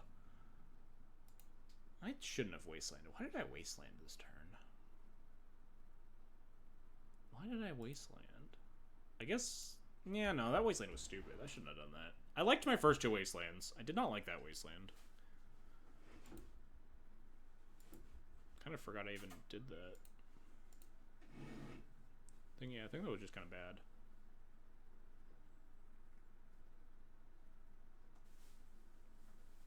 Because they have access to the other green man if they want to. And they opt to not. Mill Ponder. And then they fucking play this Cavern of Souls. This goddamn Cavern of Souls that I did not see in their main deck when they milled their whole deck. So it was either in their hand when they killed me, or they boarded in a Cavern of Souls. You can guess what fucking green wizard's about to get cast here through my double riddle. Oop. Oh, I guess you can't. Because I clicked out of the fucking match.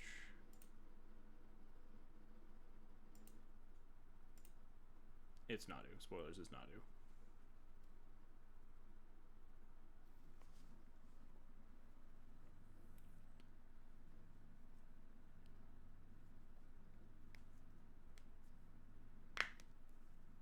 And they draw a Cephalid Illusionist and Serenity. And this whole fucking time they didn't have Force of Will. Otherwise, they probably would have just gone for it this turn, right? Because they have Illusionist in hand. They could have just cast it and gone for it.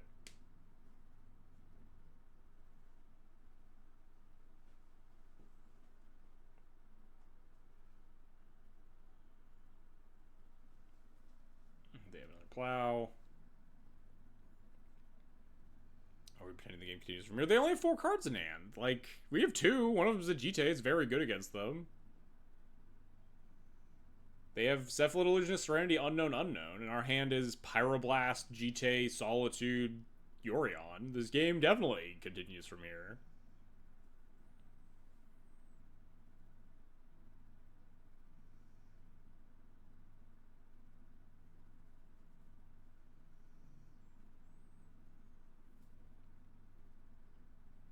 Game continues for a while, actually. Jeez.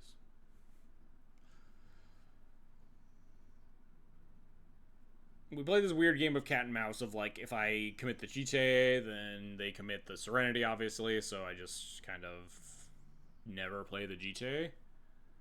At some point, I decide to pull the trigger because I think my mana is worth more than theirs, because they have a million lanes to play and I don't. I'm not even sure if it was correct, honestly. But I figure at some point I'm going to want to be casting my spells.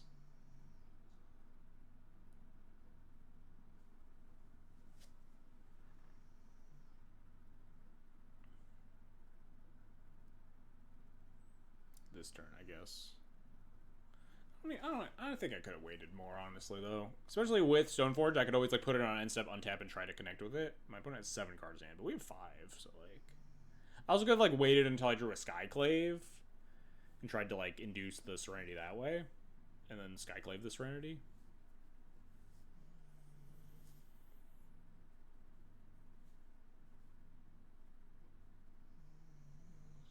I think about equipping and then decide not to. Decide to just hold up the Solitude instead.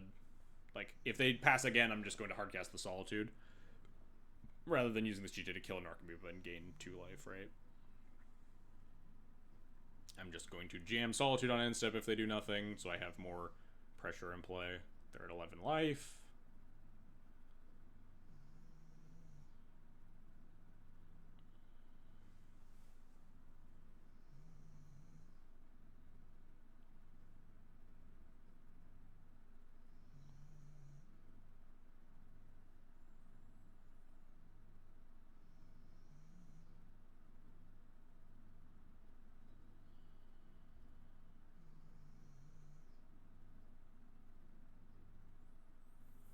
game drags on. We have 3 removal spells in hand. My opponent finally decides it's time to commit. For some reason, just doesn't cast the Illusionist with the Cavern of Souls. Very confusing to me. We have double Source of Pleasure in hand, so it doesn't matter too much. Then they cast another Cephalid Illusionist, not respecting... This thing is a wizard, right? It's like, that's why the Cavern's good, because you can put Cavern on Wizard to cast either of them. I didn't really understand their choices there.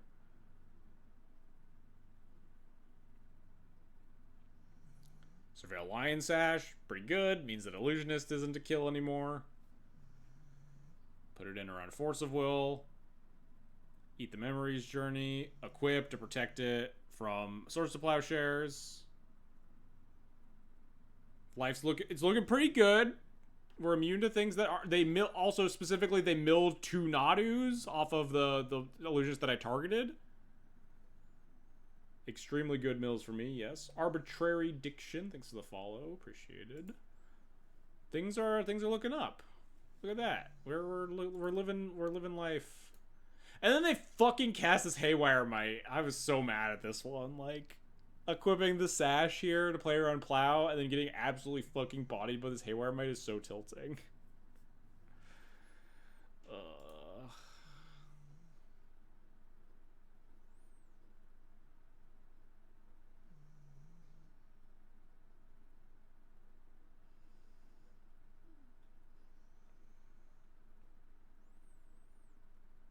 I also fuck up here.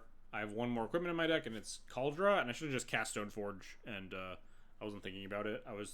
I was too tunnel visioned on like the, oh, I'm just gonna cast. I have nothing anymore. I'm just gonna cast the Yorion and Yorion for my Stoneforge to go get Cauldra.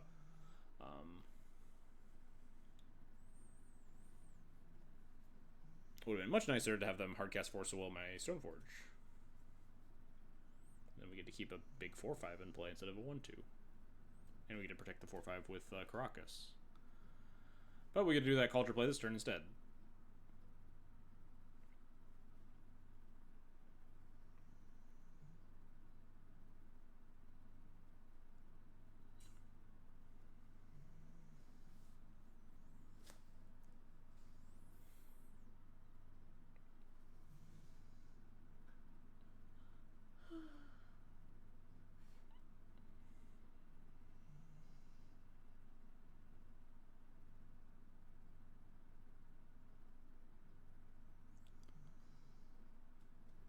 We're at 17, opponent's at 9. It's looking okay.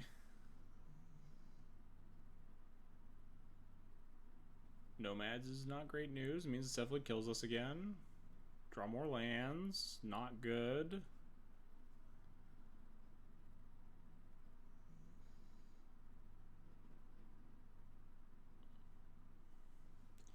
Opt to equip here.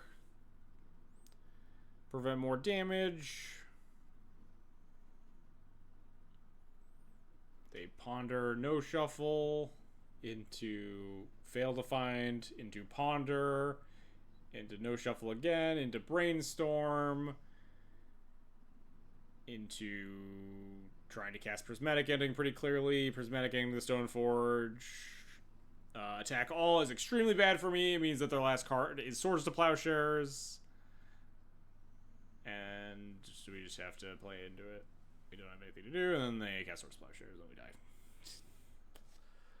Extremely anticlimactic end where they go ponder, into brainstorm, into 2 removal spells kill you. Just gutted. Super tilting game where just like a bunch of things feel like they went wrong. But also, like, maybe if we hadn't tossed the GTA away 10 turns ago, then like maybe we could have extracted a piece of value out of it somewhere. Who knows? But also the fucking lion, the lion sash versus the Haywire Might instantly.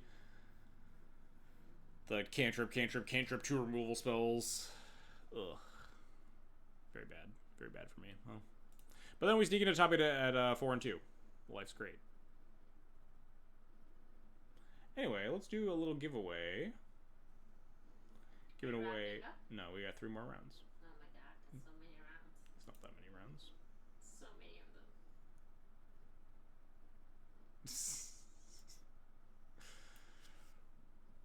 Oh wow, the winner is Green PM 33 already. We didn't. I feel like we didn't even start it yet. Unusual. And is the winner Toast? No.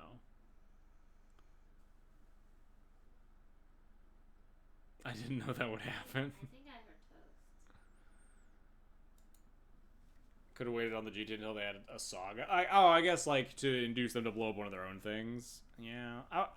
I don't think my reasoning was very good on like the I just need to spend this mana at some point.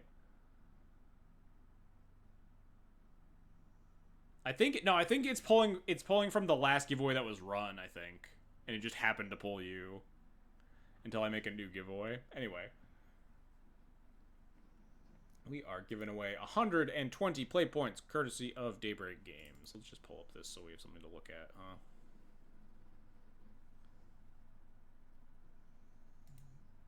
What do we write for the giveaway? Wait, I'm not. There we go. I haven't decided yet. What are we writing? What's the giveaway buzzword, huh? Give away top. Let's just do top 8. Something simple. Giving away 120 play points to one lucky viewer in chat who types the word top 8 no spaces starting now. Oh, top 8. Sorry, the number 8 very specifically. I never won, right? Toast actually won himself. No, I think no. Yeah, Toast won once, and then Chylith won once and tried to give it to you to give to Toast, but then he gave it to Akalith but instead. But I didn't actually win yet. Top 8.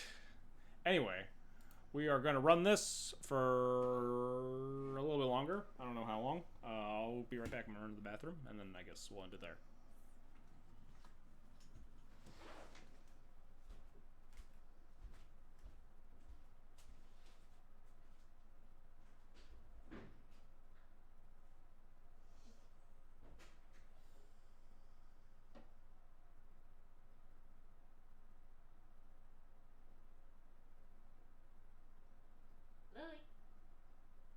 Lily. Wow. Just didn't even look up.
Lily.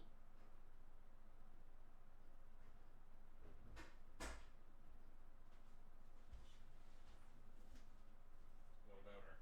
Pet. Who's a good puppy? Huh?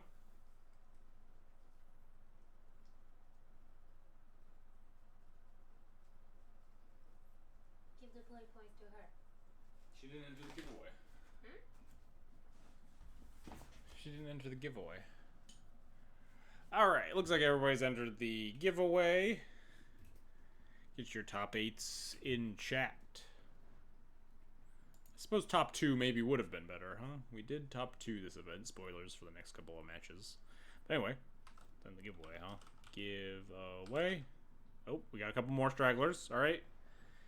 Last get your giveaways in. Anyone else? Going once, going twice. One time.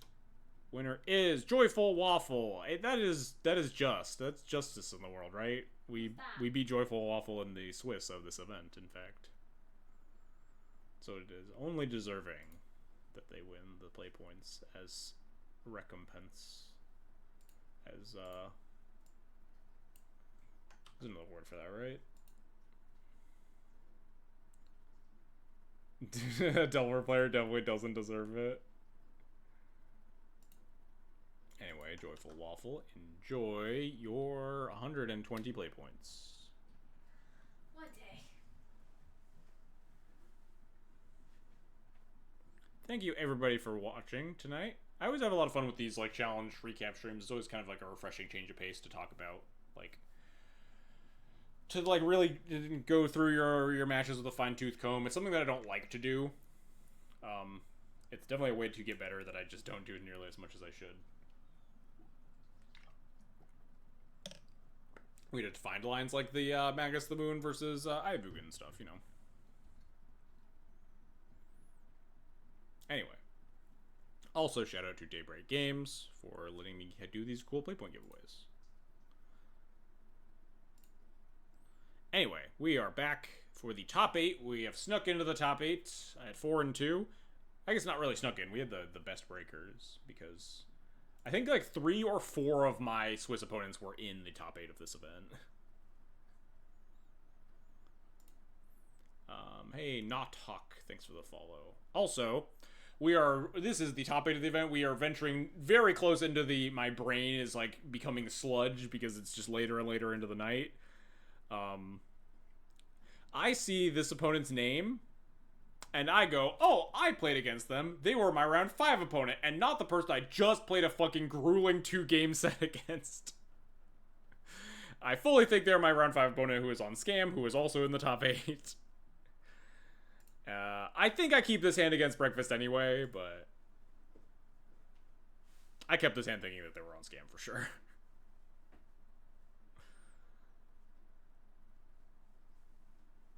And then they go fetch basic planes nomads, I think. And I go, oh yeah, never mind. I don't know what the fuck I was thinking. And suddenly I'm like, oh well, it's time to get turn 2'd, I guess. We can surveil for Solitude or Source Plowshares. I'll top a Skyclave. Casts Nomads and Prey. I have bad news for the people who have looked at the length of this match. They cast Cephalins and then I die.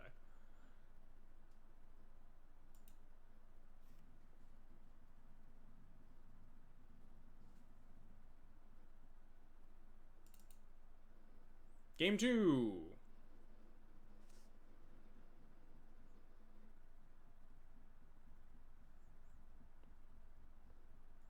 And it's very good. Has all the pieces that you want to win this fucking matchup, huh? Removal spell, Jite, creatures, Magus is a Saga answer.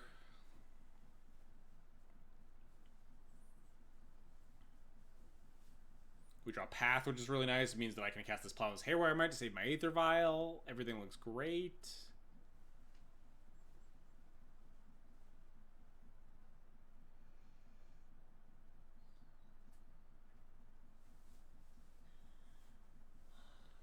Brainstorm into Meticulous Archive, Milnarch Amoeba, Wombo combo.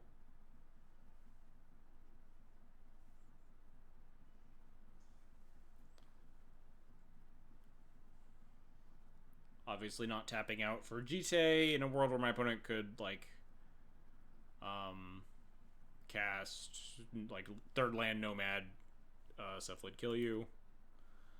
The Serenity means we don't put in the Spirit of Labyrinth, obviously, because it is also an enchantment, but we do get to take up to 3 and Magus them off of white, which is great.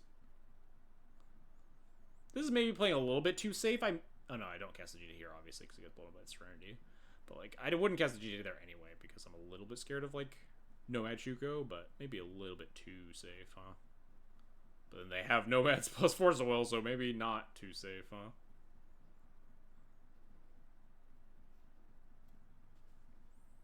I really don't want to path this Cephalid, though. This is a tension that has come up a little bit with having the Singleton Path to Exile in the red-white deck, is that, like, God, I don't want to fucking Path to Exile the Cephalid if I don't have to, huh? But I also, like, can't tap out because if they draw Shuko, I just die. We should draw another land so we can cast Jite. Or another white land so we can cast Spirit.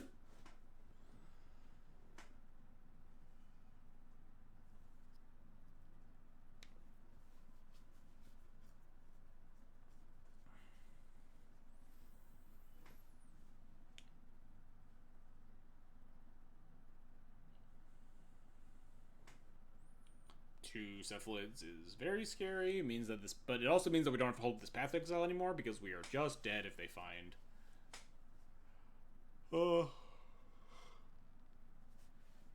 Shuko. But then we draw Skyclave, which means we're back to square one, barring they miss this specific turn.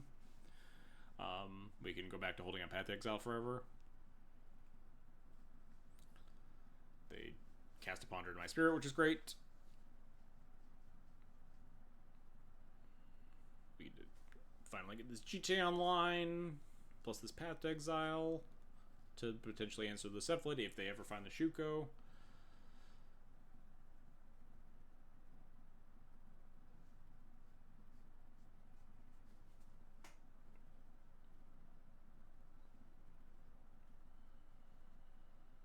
I think this is Moto giving up again. I think yeah, this is the last match I record before rebooting Moto the second time. Moto kind of, Moto's kind of slugs along here. May have to like go times 1.25.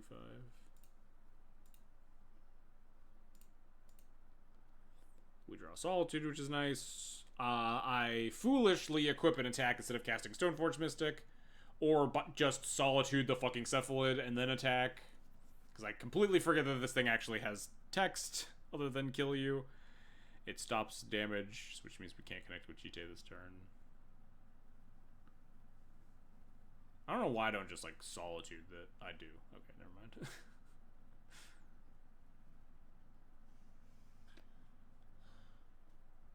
This way, at least, like, attacking with the intention of making them commit the mana here.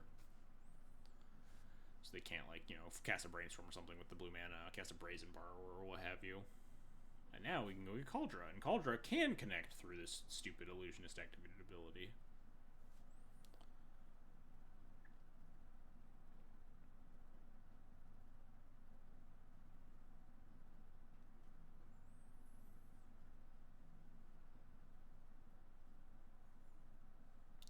I opt to not play around specifically Brazen Borrower here because it's a card that we have not seen in like 3. We had like a marathon game too, and we never saw Brazen Borrower, so I have to just like go for blood here. I think my opponent is just hoping that Moto doesn't work or something.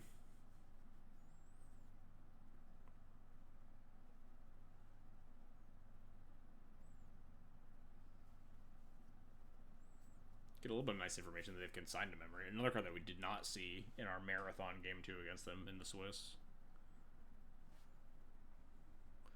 And then they just give up because we finally got the GTM line. That game took a lot longer than I thought it would for how locked up it felt. I mean, I was in the driver's seat for most of it. It just took a while to like get to that endgame state. On the draw versus the combo deck, always terrifying.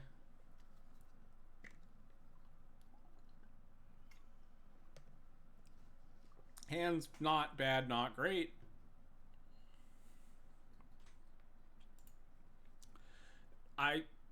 So this play I actually do like. After playing against this person for 2 matches, I really got the feeling that they, especially after how they lost that game 2 especially, really feels like my opponent has will religiously fetch out their basic lands against me. So this Tundra definitely feels like a sign of weakness, and I want to try to stutter them on development. I don't want to let them just like untap and then brainstorm perfectly with a fetch land or whatever. So I go for wastelanding this. D&T definitely is one of the decks with the highest proportion of games spent in garbage time. Yeah, sometimes.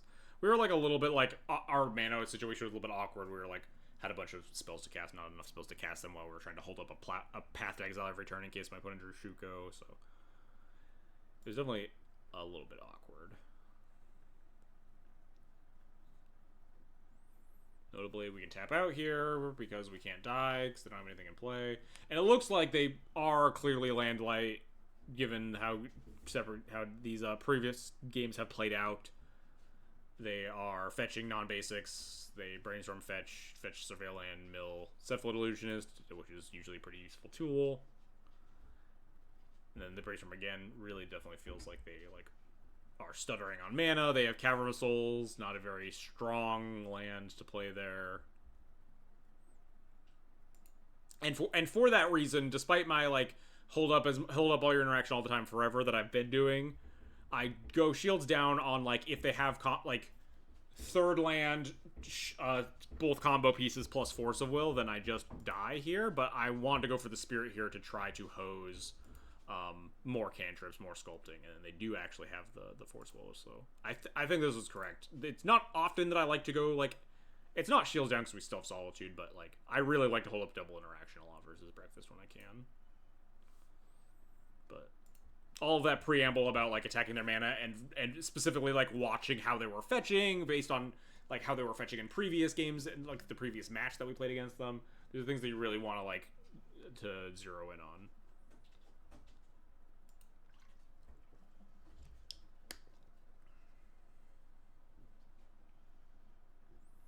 I think they're gonna play. Oh yeah, they do play Illusionist here, but they don't have third land, Nomads, Force blue card, and our hand is very good now. I decide to keep the Spirit because they're still stuck on these two lands. Let the Cephalid stick around because we have so much removal. If they wanted to play a card to try to go for the combo, we can kill in response. And then they just cast Thassa's Oracle, which is actually really funny because they keep a card on top of the Thassa's Oracle, and now I can kill the Cephalid because it will mill the card that they wanted. Which is likely this Savannah. And also, notably, we see this Brazen Roar for the first time in 3 post-board matches. A card that I did not play around game 2 and could have died to. Did I say matches? 3 post-board games, whatever. But now we're pretty happy. We have 3 removal spells. We have a Spirit of the Labyrinth to stymie cantrips. Saga makes things a little ugly. And also, uncounterable Nadu is really annoying.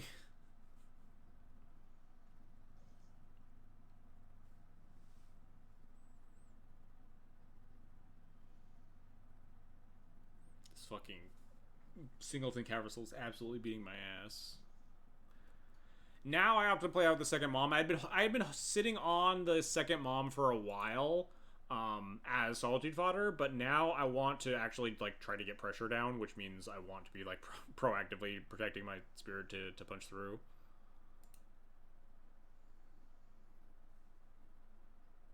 And also notably, I can go shields down now because they have their Thoracle in play. They can't actually kill me with Cephalid anymore. I'm allowed to not hold up double interaction. Fairy Macabre, which is not very helpful given that I just said that they can't combo me.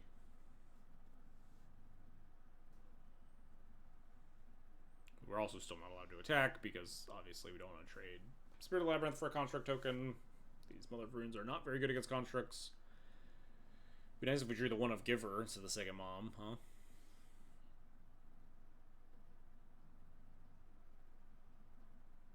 They do get to chunk me for some very real damage, so I start killing these things. Tried to not give them a land for as long as possible, but finally pulled the trigger on it. Drawing land here is nice, because it means we can hard cast a Solitude and start punching. That's the plan at least, and then they have Force of Will, because we got Solitude this, and then Pro Blue and start attacking like I was talking about, and hold the second Mom up to protect it. Now we're at least a little bit of a standoff, right? If they attack, then I can attack back. Exploding Kittens? Yeah, it's the joke about putting Ajani cat tokens into broadside bombardiers. Nomads is annoying because I can't attack into that now. But we draw Solitude. So now, here's the tricky thing here. Is that now, with the Fairy Macabre in hand especially, we don't actually care if this Thassa's Oracle dies. So, like, the only way... So we could, like, we could Solitude the Nomad, and then, like, attack, like, pro-blue attack here, and that is an option. Or we could just attack, and then let them, like, trade off for the Thoracle that we don't really care about, and then we just have the Solitude up for later. Because they actually can't beat the Fairy Macabre with what we saw out of their deck previously. They don't have any, like, Cabal therapies or whatever. If they fully mill themselves, then they will die to Fairy Macabre. And, like, they can't cast the Thoracle, obviously, because it'll be in the graveyard. They can notably find the green card eventually, and, or find the green land eventually in Memory's Journey. But we also are, again, insulated from just them comboing me because we're going to Solitude this Nomads.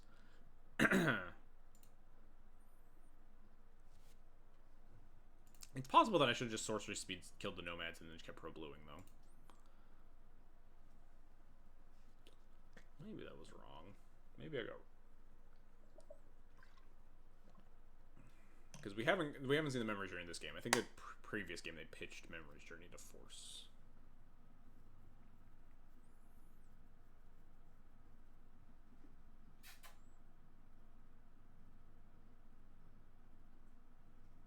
Man, this was stupid. I did get rewarded for bad play, huh?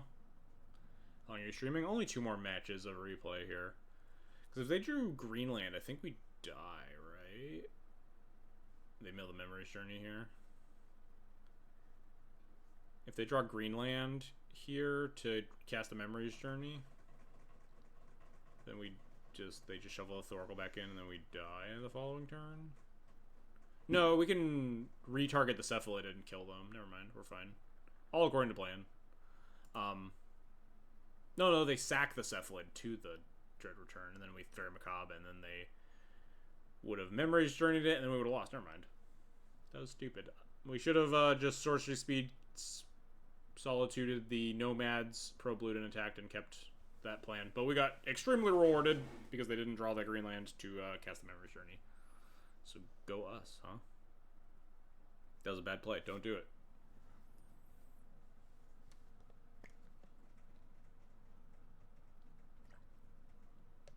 I guess if they played Greenland, though, I could have just exiled the Thoracle before they went off, right?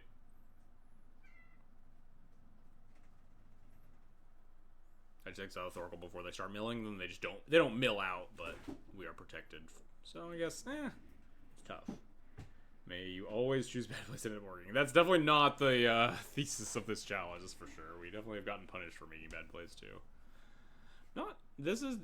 Yeah, I think that's the wisest play would have been Sorcerer Speed Solitude, exile the Nomad, and just start pro-blue attacking, but it ended up working out for us. But I think this play is still kind of safe because we have the Macabre and can just proactively exile the Thoracle if they start going off.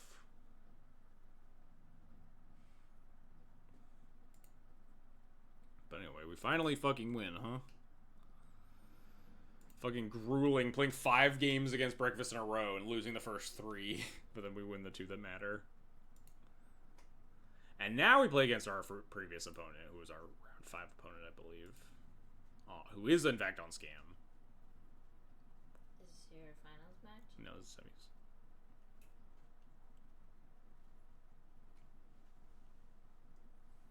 Hand is not very good, huh? And it is a lot better. Game 1's always a little rough versus Scam, like I always talk about, but you want removal spells, you want fast sash, you can't always have both. Once they mill over Journey before playing the green source, aren't we supposed to proactively use the fairy? It means we don't win to them decking themselves, but we're also not dead to that. Yes. Probably. Yeah, definitely. Because they could always, like, play the green source in response, right? What I should have done is I should have, like, sat there watching them mill out and, like, checked when they milled their... I had a screenshot of their whole, like, deck list at that point. So I should have checked for like when they milled like the Savannah plus the Trop, presumably, is the mana base.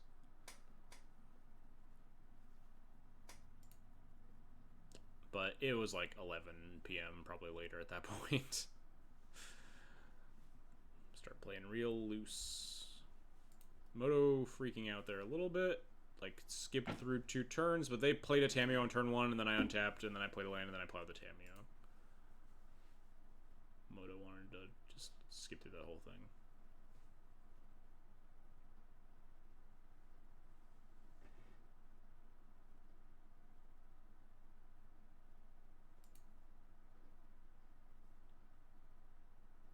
Hey, Benjamin Wheeler, thanks for the raid. Much appreciated. Welcome, welcome, Raiders. I'm XJ Cloud.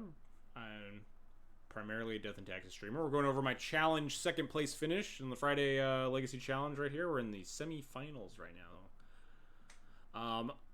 Actually, what we should have done is, instead of solituding the Nomads, we should have let the Illusionist resolve and then solitude the Cephalid. Because that makes them go off at instant speed, right? So they can never play the green source. It makes them mill out their entire deck with the trigger on the stack. And then we can get them with the Fairy Macabre. That would have been the smart. That would have been the really heads-up play.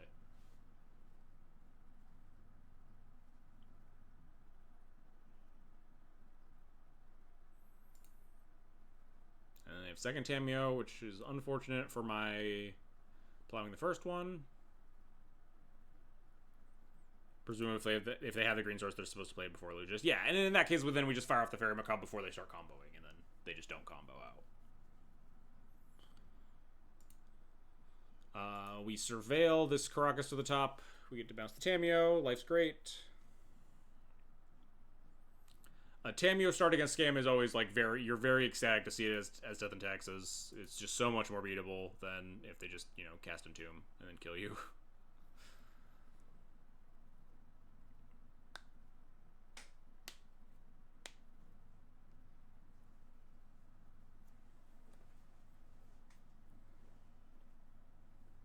Stoneforge Mystic here. That's the other piece of the puzzle that I was talking about at the start of this game. The 2 things you want, especially in game 1s, are finding Lion Sash and having removal spells.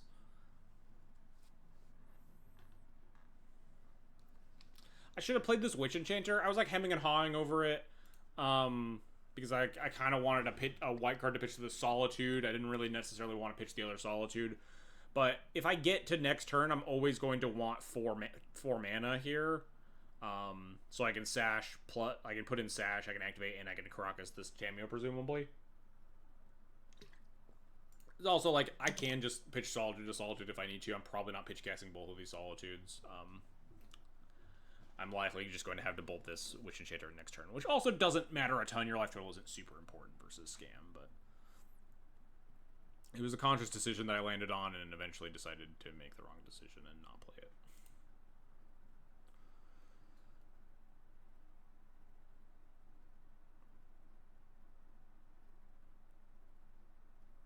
You also draw Cauldron here, which is actually fantastic. Because we get to pressure them and continue to hold up the Sash to play around removal.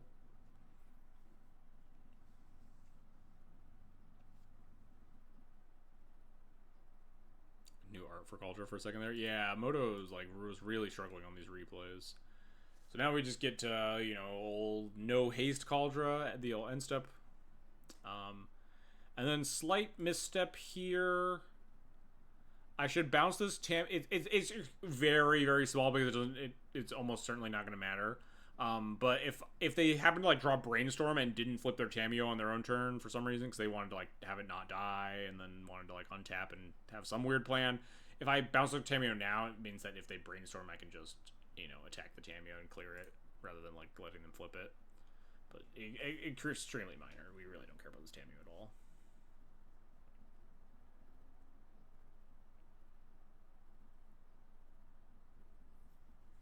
And now we just get to hold up this Lion Sash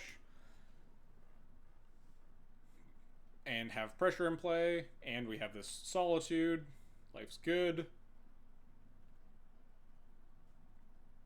Very specifically, I do not put the Sash in play because I just don't want it to get Fatal Pushed. I'm just holding up Stoneforge as a 3-mana exile cards from graveyards, like uncounterable spell. I have this Cauldron to clock them. I am just holding up this sash because the worst case scenario for us is if my opponent goes Entomb, or like Fatal Push your Lion Sash, untap, Entomb, Reanimate, right?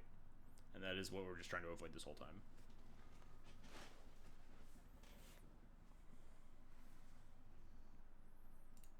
And then we win. We win game one. My opponent gives up.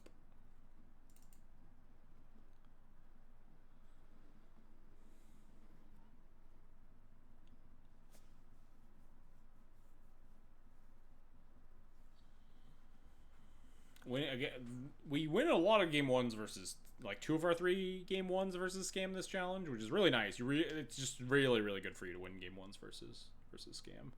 What's the final matchup? We're almost there. I've drawn Graphics Cage in, like, almost all of my openers versus Scam. It's very funny. I mean, we play 3, right? Graphics Cage, like, absolutely fantastic card that you always want to see in this matchup.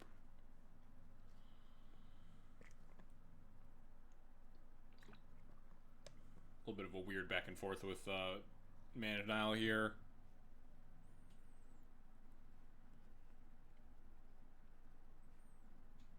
But we have our Aether Vial down. We're pretty happy. We have a bunch of answers to, like, Frog.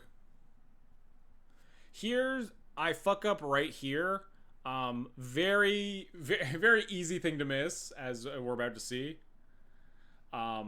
I don't fetch here because I think that my opponent has Brazen Borrower, and I want to hold up my Red Elemental Blast to protect my Aether Vial. And then, lo and behold, my opponent casts Brazen Borrower, or casts Petty Theft. So then I fetch, and then I realize that my opponent has wastelanded both of my plateaus, and all I have left in my deck are an unfetchable mountain off this Marsh Flats and 2 Elegant Parlors that come in tapped. So I absolutely should have end-step fetched to get the Elegant Parlor there. We just get basic planes, so I can just recast this Aether Vial. Ends up not a huge deal because we can just put this Aether Vial back into play, but it's very funny misstep there. Just did not even think about both of my plateaus getting wastelanded in, like, the first 3 turns of the game.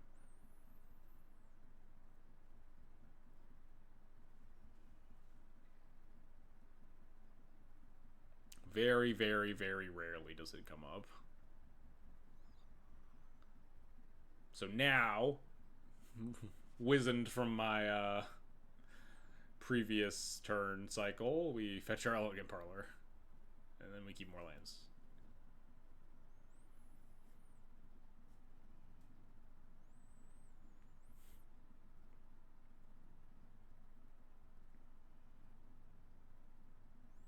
And then from here, this is just when you're in the driver's seat versus Scam. You're just ecstatic. You have a Vial going, you have lands in play, you have a Cage, you have a bunch of removal spells in hand. This is just like, you're slowly tightening around the Scam deck. Feels very hard to lose from these spots.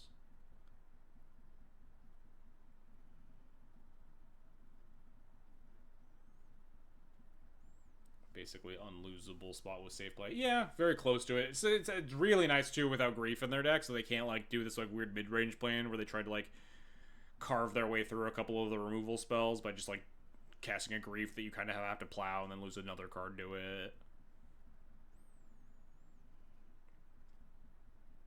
I think about adding Yorion to my hand there, but then I want to hold up Reb for another Borrower on my Vial instead. Because this is the critical Vial turn, getting this to 3 so I can start holding up Recruiter for, like, Fairy Macabre or Solitude or whatever. There's another fuck up here. They hardcast this Brazen Borrower. I am pretty locked into Skyclaving it here. I should have just done it on my own turn, because now I enable Fatal Push to kill my Skyclave.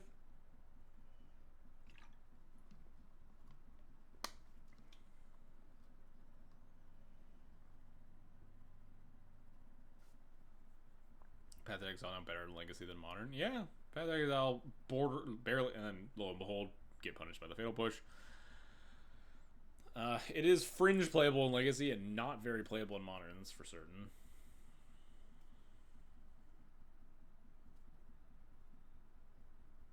flex slot. You swap Macabre for another surgical. Is that?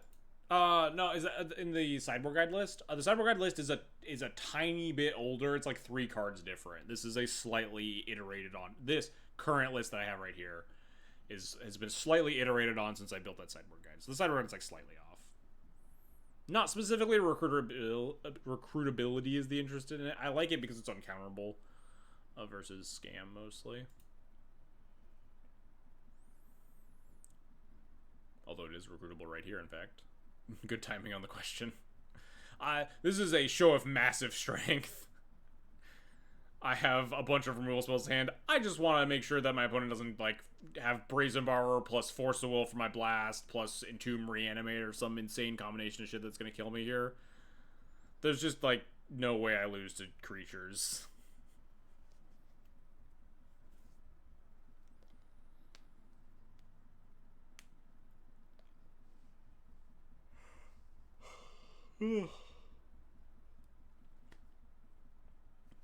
I will likely have a paper version of that deck list that has the sideboard guide. I'll probably make another sideboard guide for the paper version that has Chainsaw and Formalware in it, specifically because I'm going to RCDC to just play Legacy sides and hang out with friends.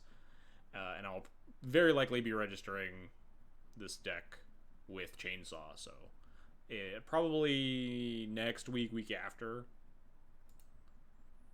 there will be an updated version as well for paper.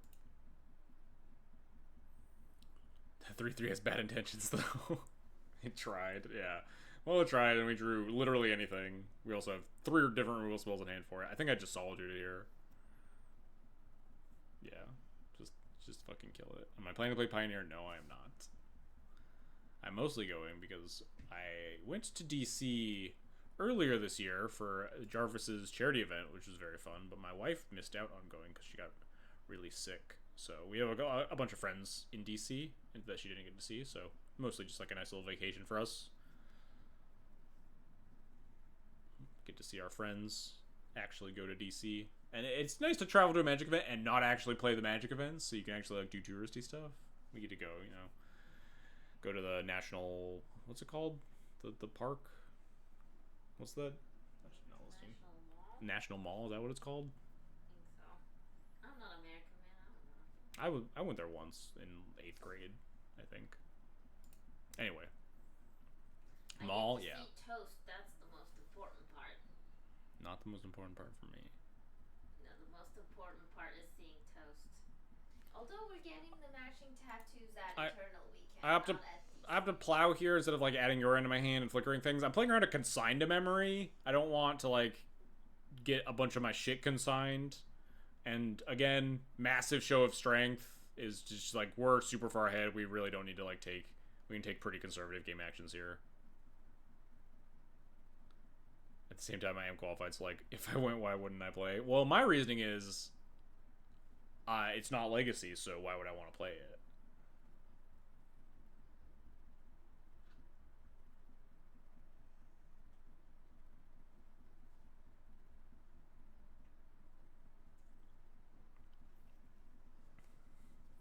Anyway, we're wildly meandering off course, mostly because this game is fairly locked up. We're just, you know, going through the motions.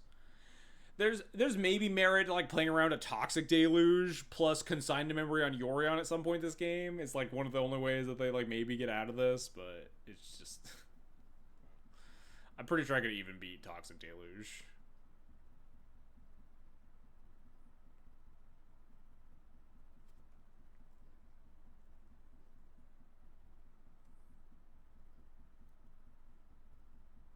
I like how people board into against the infinite removal spells deck. Look, sometimes you gotta try to go for the sideboard juke. As long as if they're cutting like reanimate stuff, then they're super wrong. But if you're cutting like other stuff, I don't know what else you cut in this deck, but like it's like kind of fine to just like, oh, maybe they just have like the cages and shit. You beat Deluge by just equipping Sash instead of holding up Reb. Yeah, probably. I briefly thought about that. I didn't mention it, but that crossed my mind as I was passing that turn with 2 mana. But it's probably past midnight at this point. We're in garbage time. I'm just taking game actions. Yeah, finally we draw a land. So unlucky to not draw a land until now, right?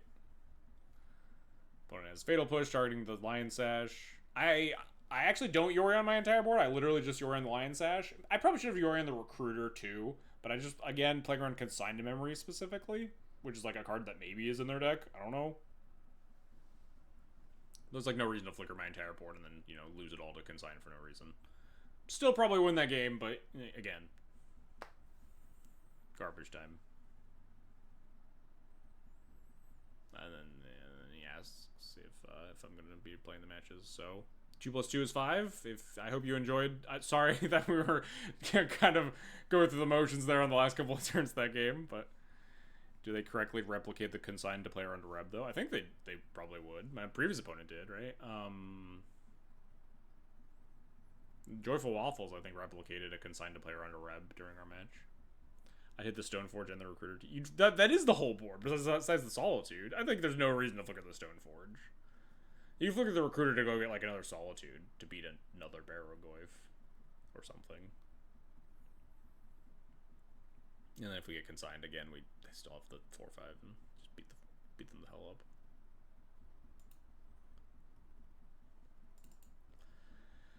Finals time. Get to the finals and win the die roll. Very excited. Another Stoneforge Mystic. The Recruiter matter. I get flickering with no real value. Yeah, I just wanted to like kill him. I think I had like, I didn't have. Yeah, I don't have an excuse. I didn't have exact lethal. Did I? No, the Sash means that it was like super over lethal, right? If the Sash is not in play, I have exactly 9 that turn, I think.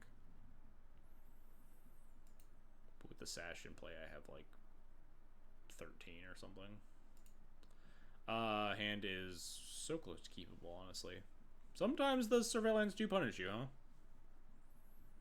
Not free cards. I would have kept this with like a plateau there. Taking bets on him winning the finals give you 10-1 odds.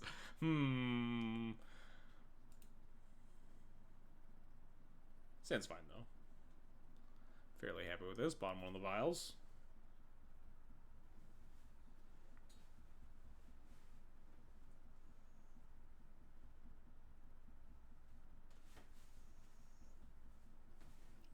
Shatter Skull smashing. Whatever. Shatter Skull, the hammer pass, whatever the fuck it's called on that side. Good sign. Moon Zombie, good matchup, right?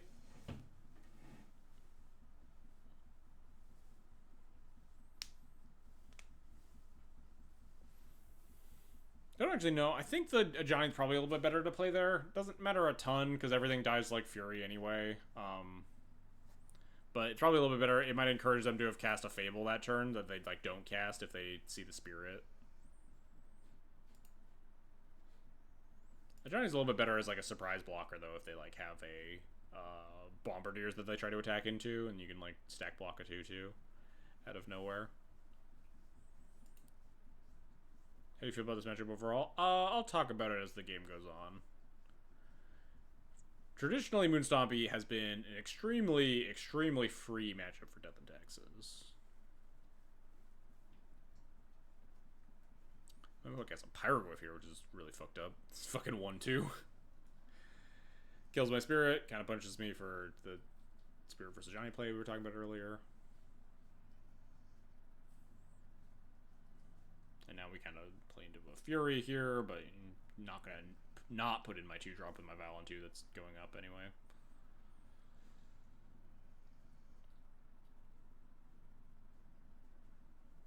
Our draw steps not been super kind to us. I think we've drawn literally all lands so far.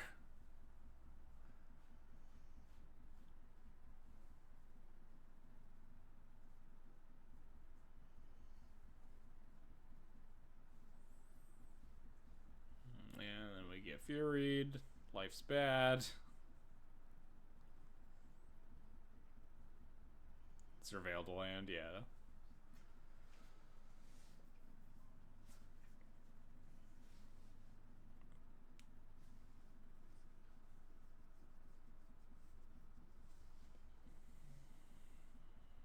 I think the Surveil might get skipped by Moto a little bit. Nope, maybe. just never see any of them because I have the stupid fetch over it. But it was a Skyclave that we keep on top because we can at least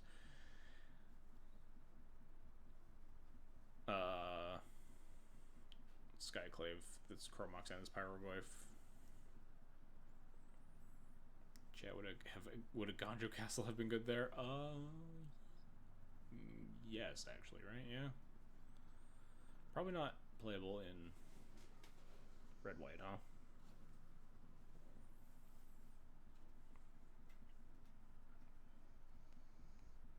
Caracas would have been good there. I don't love this attack. Probably means that we're gonna fucking die, but I'm not really allowed to not take those trades, huh? Another Pyroglyph. My opponent gets a Pyroglyph and a 4/4. Things are grim. Yeah, definitely better than that. We have a 2 toughness legend. That's, I mean, it's kind of reasonable. But also, Lightning Bolt's at like an all-time low right now, right? It's like all Fatal Pushes and Swords to Plowshares. We draw Solitude, so we're like not completely fucking dead. But my Moonstompy opponent has 4 mana and 5 cards in hand, so we're probably pretty fucking close. Ugh. Why does deck get so much value? Yeah, I'll bitch about that. I guess now is a good time as any because we're kind of in garbage time, but in the opposite direction. I alluded to this matchup being very good for D&T historically. It's just been like great matchup, but the current build that people are copying is on 19 lands and 12 4-drops and is the greediest pile of cards I've ever seen in my life. And I don't understand how they ever beat a Days of Wasteland deck. I think it's just like crazy disrespectful versus the tempo strategies to build the deck in the way that it is currently constructed. But against Death and Taxes, it's incredibly fucked up and impossible to beat. 4 Pyroglyph, 4 the One Ring, 4 Caves of the Chaos Adventurer, 4 Fury, 4 Bombardiers, 4 Fables. Like, that's the whole deck. It is just... I think this specific 60 is an atrocious matchup for D&T.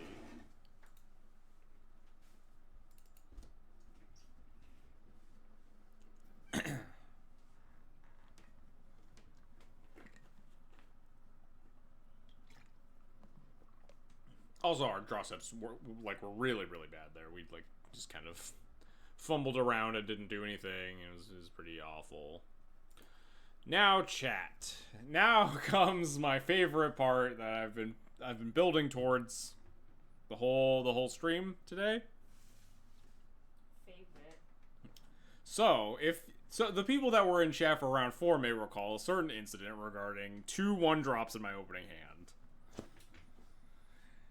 where I have an Aether Vial and Mother of Runes, and you just always cast the Aether Vial. There's no reason to ever cast the Mother of Runes. And then my brain short-circuited, and I cast them all instead of the Aether Vial.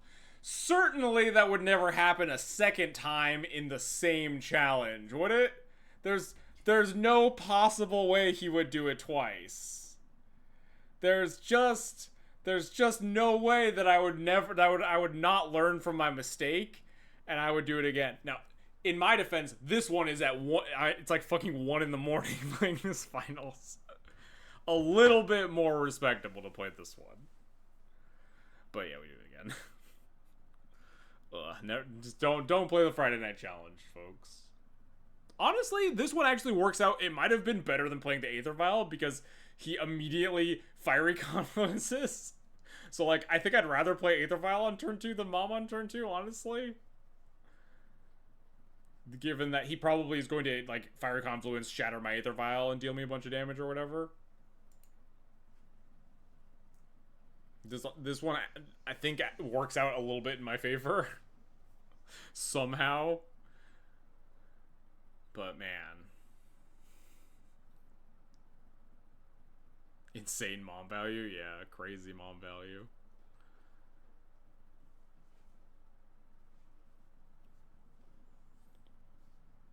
Broadside Bombardiers, no fodder. Not that threatening. We do have Solitude if it does get scary.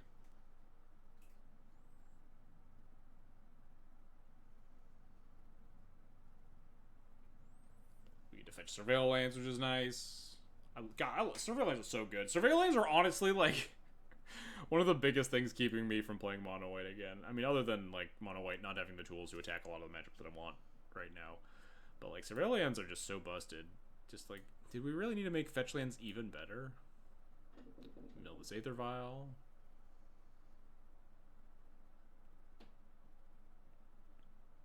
And now we draw this Wasteland. Wow, Wasteland is good against my opponent's deck of 19 cards with Cydia Traders in it. We just get to Wasteland this Gemstone Caverns and then they can't cast spells anymore? Crazy. Crazy that they would do that. That they would put a bunch of useless, not like a bunch of ways to not cast their spells in their deck and then up the mana curve a bunch.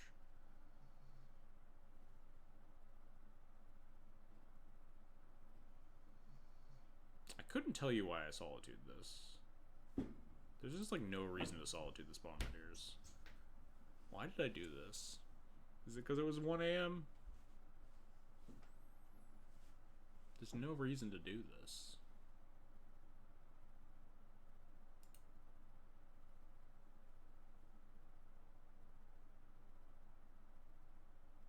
Yeah, I couldn't tell you. It'd be much nicer to Solitude this Goblin Shaman, huh?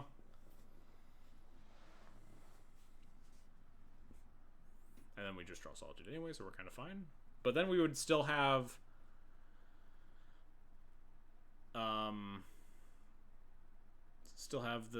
the Witch Enchanter. And my hand would be Witch Enchanter Solitude from this point, because I would still make this play, and then we'd have Witch Enchanter for the back half of the Fable. There would still be a Bombardiers in play, which is scary. We'd also be at, like, 9 here. They could easily, like, top deck that Fury that would, like, kill us and force us to cast the other Solitude anyway.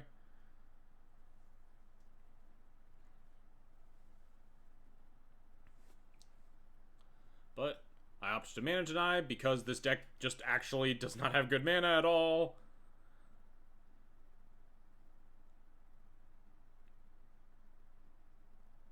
Love my Port. Yeah, Port mono white would be very good in this matchup just because the mana denial is super good versus the 19 land deck if you can stumble them a little bit like this.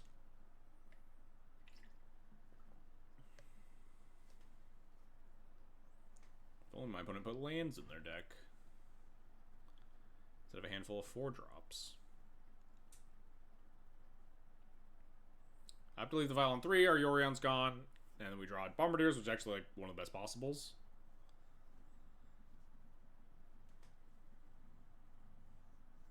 It means we can just kill this Reflection.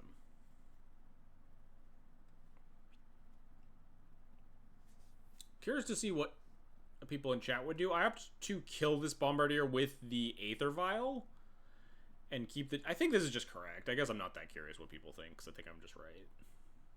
But this is to protect... Because we keep the GJ counters, which protects the Bombardiers from all of their damage-based removal, right? Protects them from Fury, protects it from Pyrogoyf, which is only a 5/6 right now, I believe.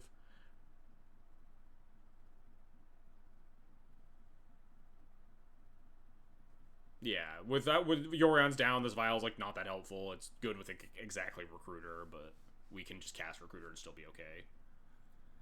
What do you think, chat? Never mind, fuck you guys, I'm right. Look, sometimes you gotta engage chat, but then you realize that you're just correct as the grand arbiter of everything Death and Taxes. It is just right. It's the correct play. Pinging there is wrong.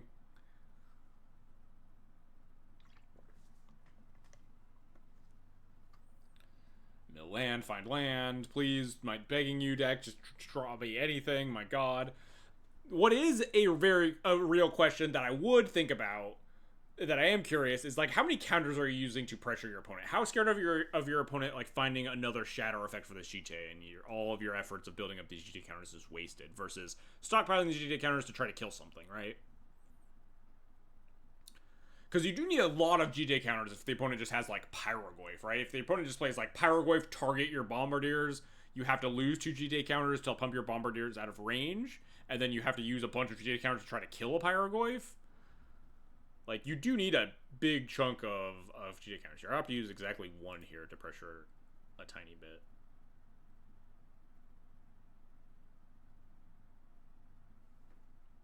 but I'm not confident. It's very hard. It's very like ambiguous. I don't think there's a lot. There's a lot of reasons to do 0 counters, 1 counter, 2 counters, whatever.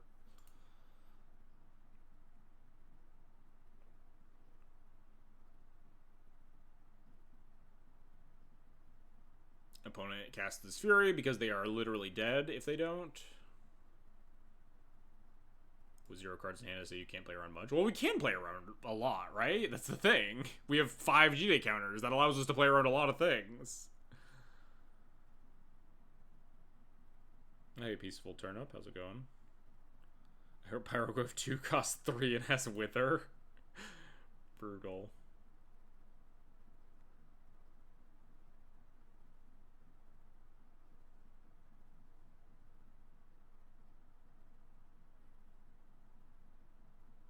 Notably, like, it is hard for them to take a GJ off of the table. They've used a Fiery Confluence. This deck probably has 2 or 3 in their whole deck.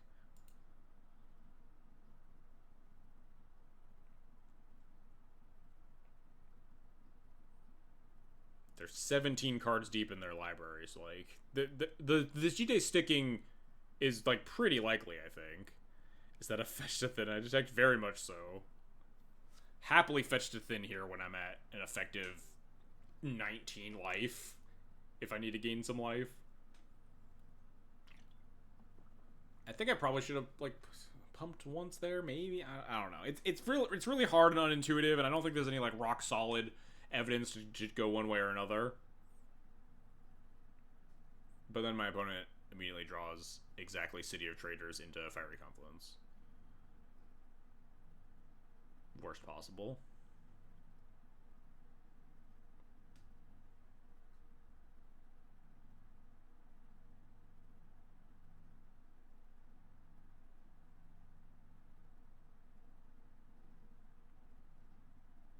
Fetch to Thin.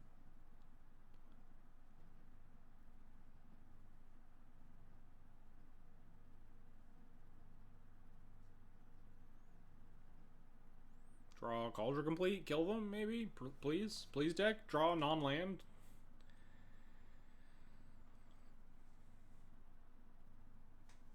Draw this fucking Spirit of the Labyrinth.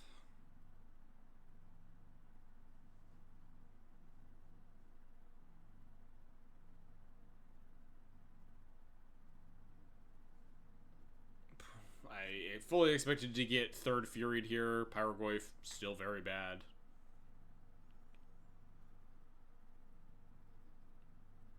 We draw a Skyclave, which is pretty good. We can keep pressuring them. It's nice. Notably, the fact that they drew the City of Traders instead of the Ancient Tomb means they're at +4 life here. They could easily be at 8 if they hadn't drawn one of their 3 Ancient Tombs, or 3 City of Traders that were left on top of the Fire Confluence, of which they had like 1 or 2 left. I pray to God they don't have the 3rd Fury to pair with this Bombardiers, and then they have the 3rd Fury pitching the 4th Fury. Just fucking nightmare. And then, because I didn't pump exactly 1 more time than I did, I don't have lethal on this turn because I could just recruit Bombardiers, attack them for 2, put them to, from, if they were at 7, I could put them to 5, and then sack the recruiter or the guard for lethal. If I had pumped 1 more time on the GTA, we get, but like, it's impossible to foresee exactly this outcome. So like, I don't know, it's so hard. This series of events is just so hard to predict that I don't think anyone would have made the correct decision on GTA except for like blindly stumbling into it.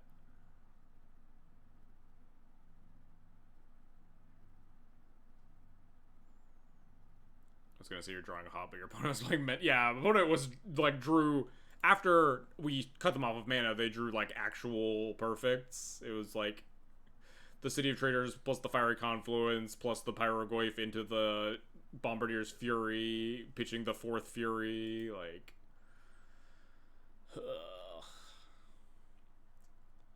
This was an extremely fucking frustrating game. I was so annoyed that this was my last game of the night. I would think I would have pumped slightly more, but not be. But because of vibes, or not because of vibes? Because I feel like vibes is the only reason you would pump, right?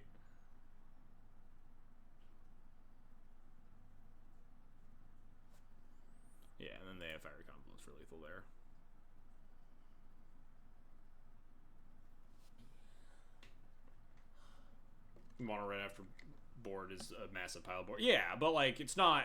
They did draw 3 Fiery Confluences and 4 Furies in the top third of their deck.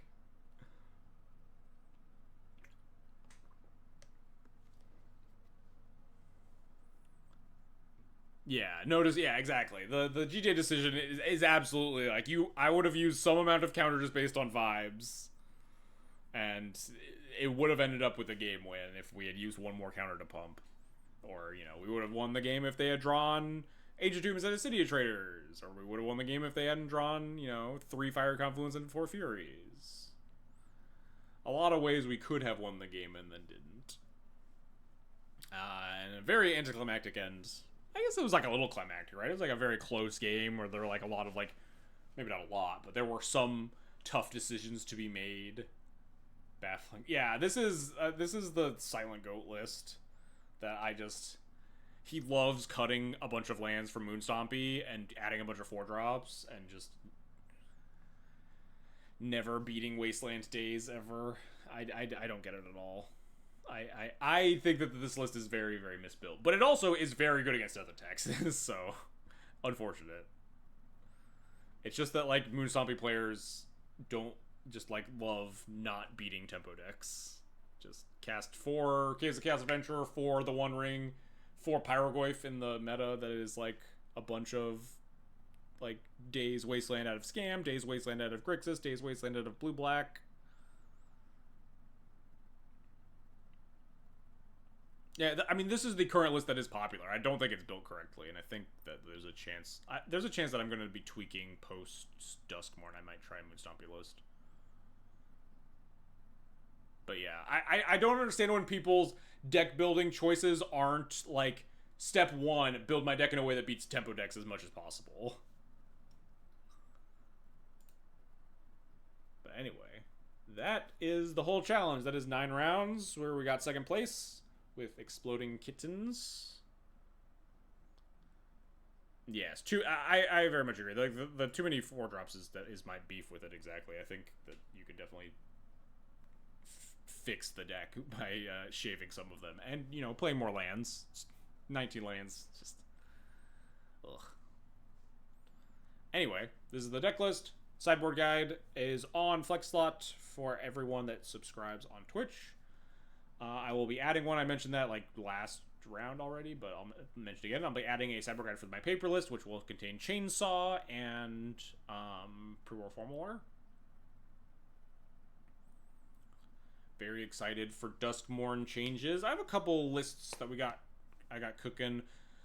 I'm a little high on Ghost Vacuum as well. I should like preamble here while we're also just trying to find someone to raid, but Ghost Vacuum's a card I'm kind of interested in sideboards. See how that works out. Who's streaming tonight, huh?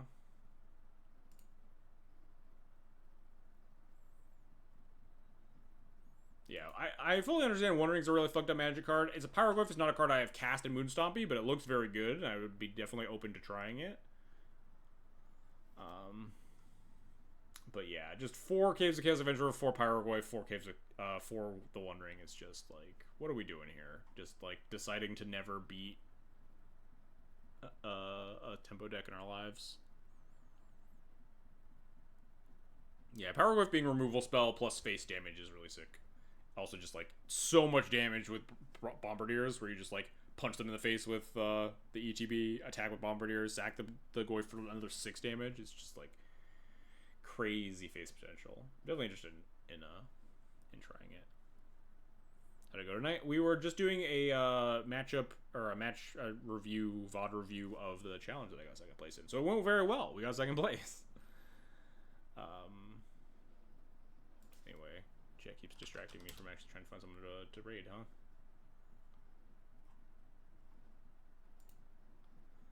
Not a lot of people on tonight, huh? I'll go host. Or go raid System Magic. I've raided them before. Playing some Pioneer. Probably prepping for the RC or whatever.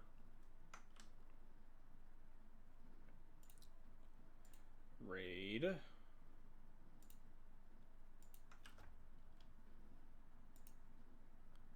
Did I miss missed the Dual Commander Challenge sauce. I didn't even talk about that. But the Dual Commander Challenges are coming out this weekend. I'll probably be playing in the Saturday one, the second ever Dual Commander Challenge. There's one at 5 a.m., which I'll obviously not be playing in. And then there's one at 11 a.m., which I think I'm going to be playing in. I will just be playing Felix. I think that deck is extremely good. But we'll leave that for next week. I guess I'll talk about how that went, huh? And I'll also talk about how the showcase goes, because we have the Legacy Showcase on Sunday. I'll be playing probably something very close to this list, unfortunately, right before Chainsaw comes out, so I don't get to put that in the deck. But we will we'll see how my weekend goes, and we'll be back next Tuesday. Start this raid. Thanks everybody for watching. Hope you had a good time. As always, if you want to support the channel, you can follow me on Twitter. You can subscribe on the YouTube, where all these VODs go afterwards. It's gonna be it for me tonight, and I'll be back next week, like I was just talking about. Probably just playing this list again. We'll see. We'll be back next week with new set. So we'll play some new cards. I don't know if it'll be this with Chainsaw or some other brews. We'll do some stuff. And I'll catch you guys later.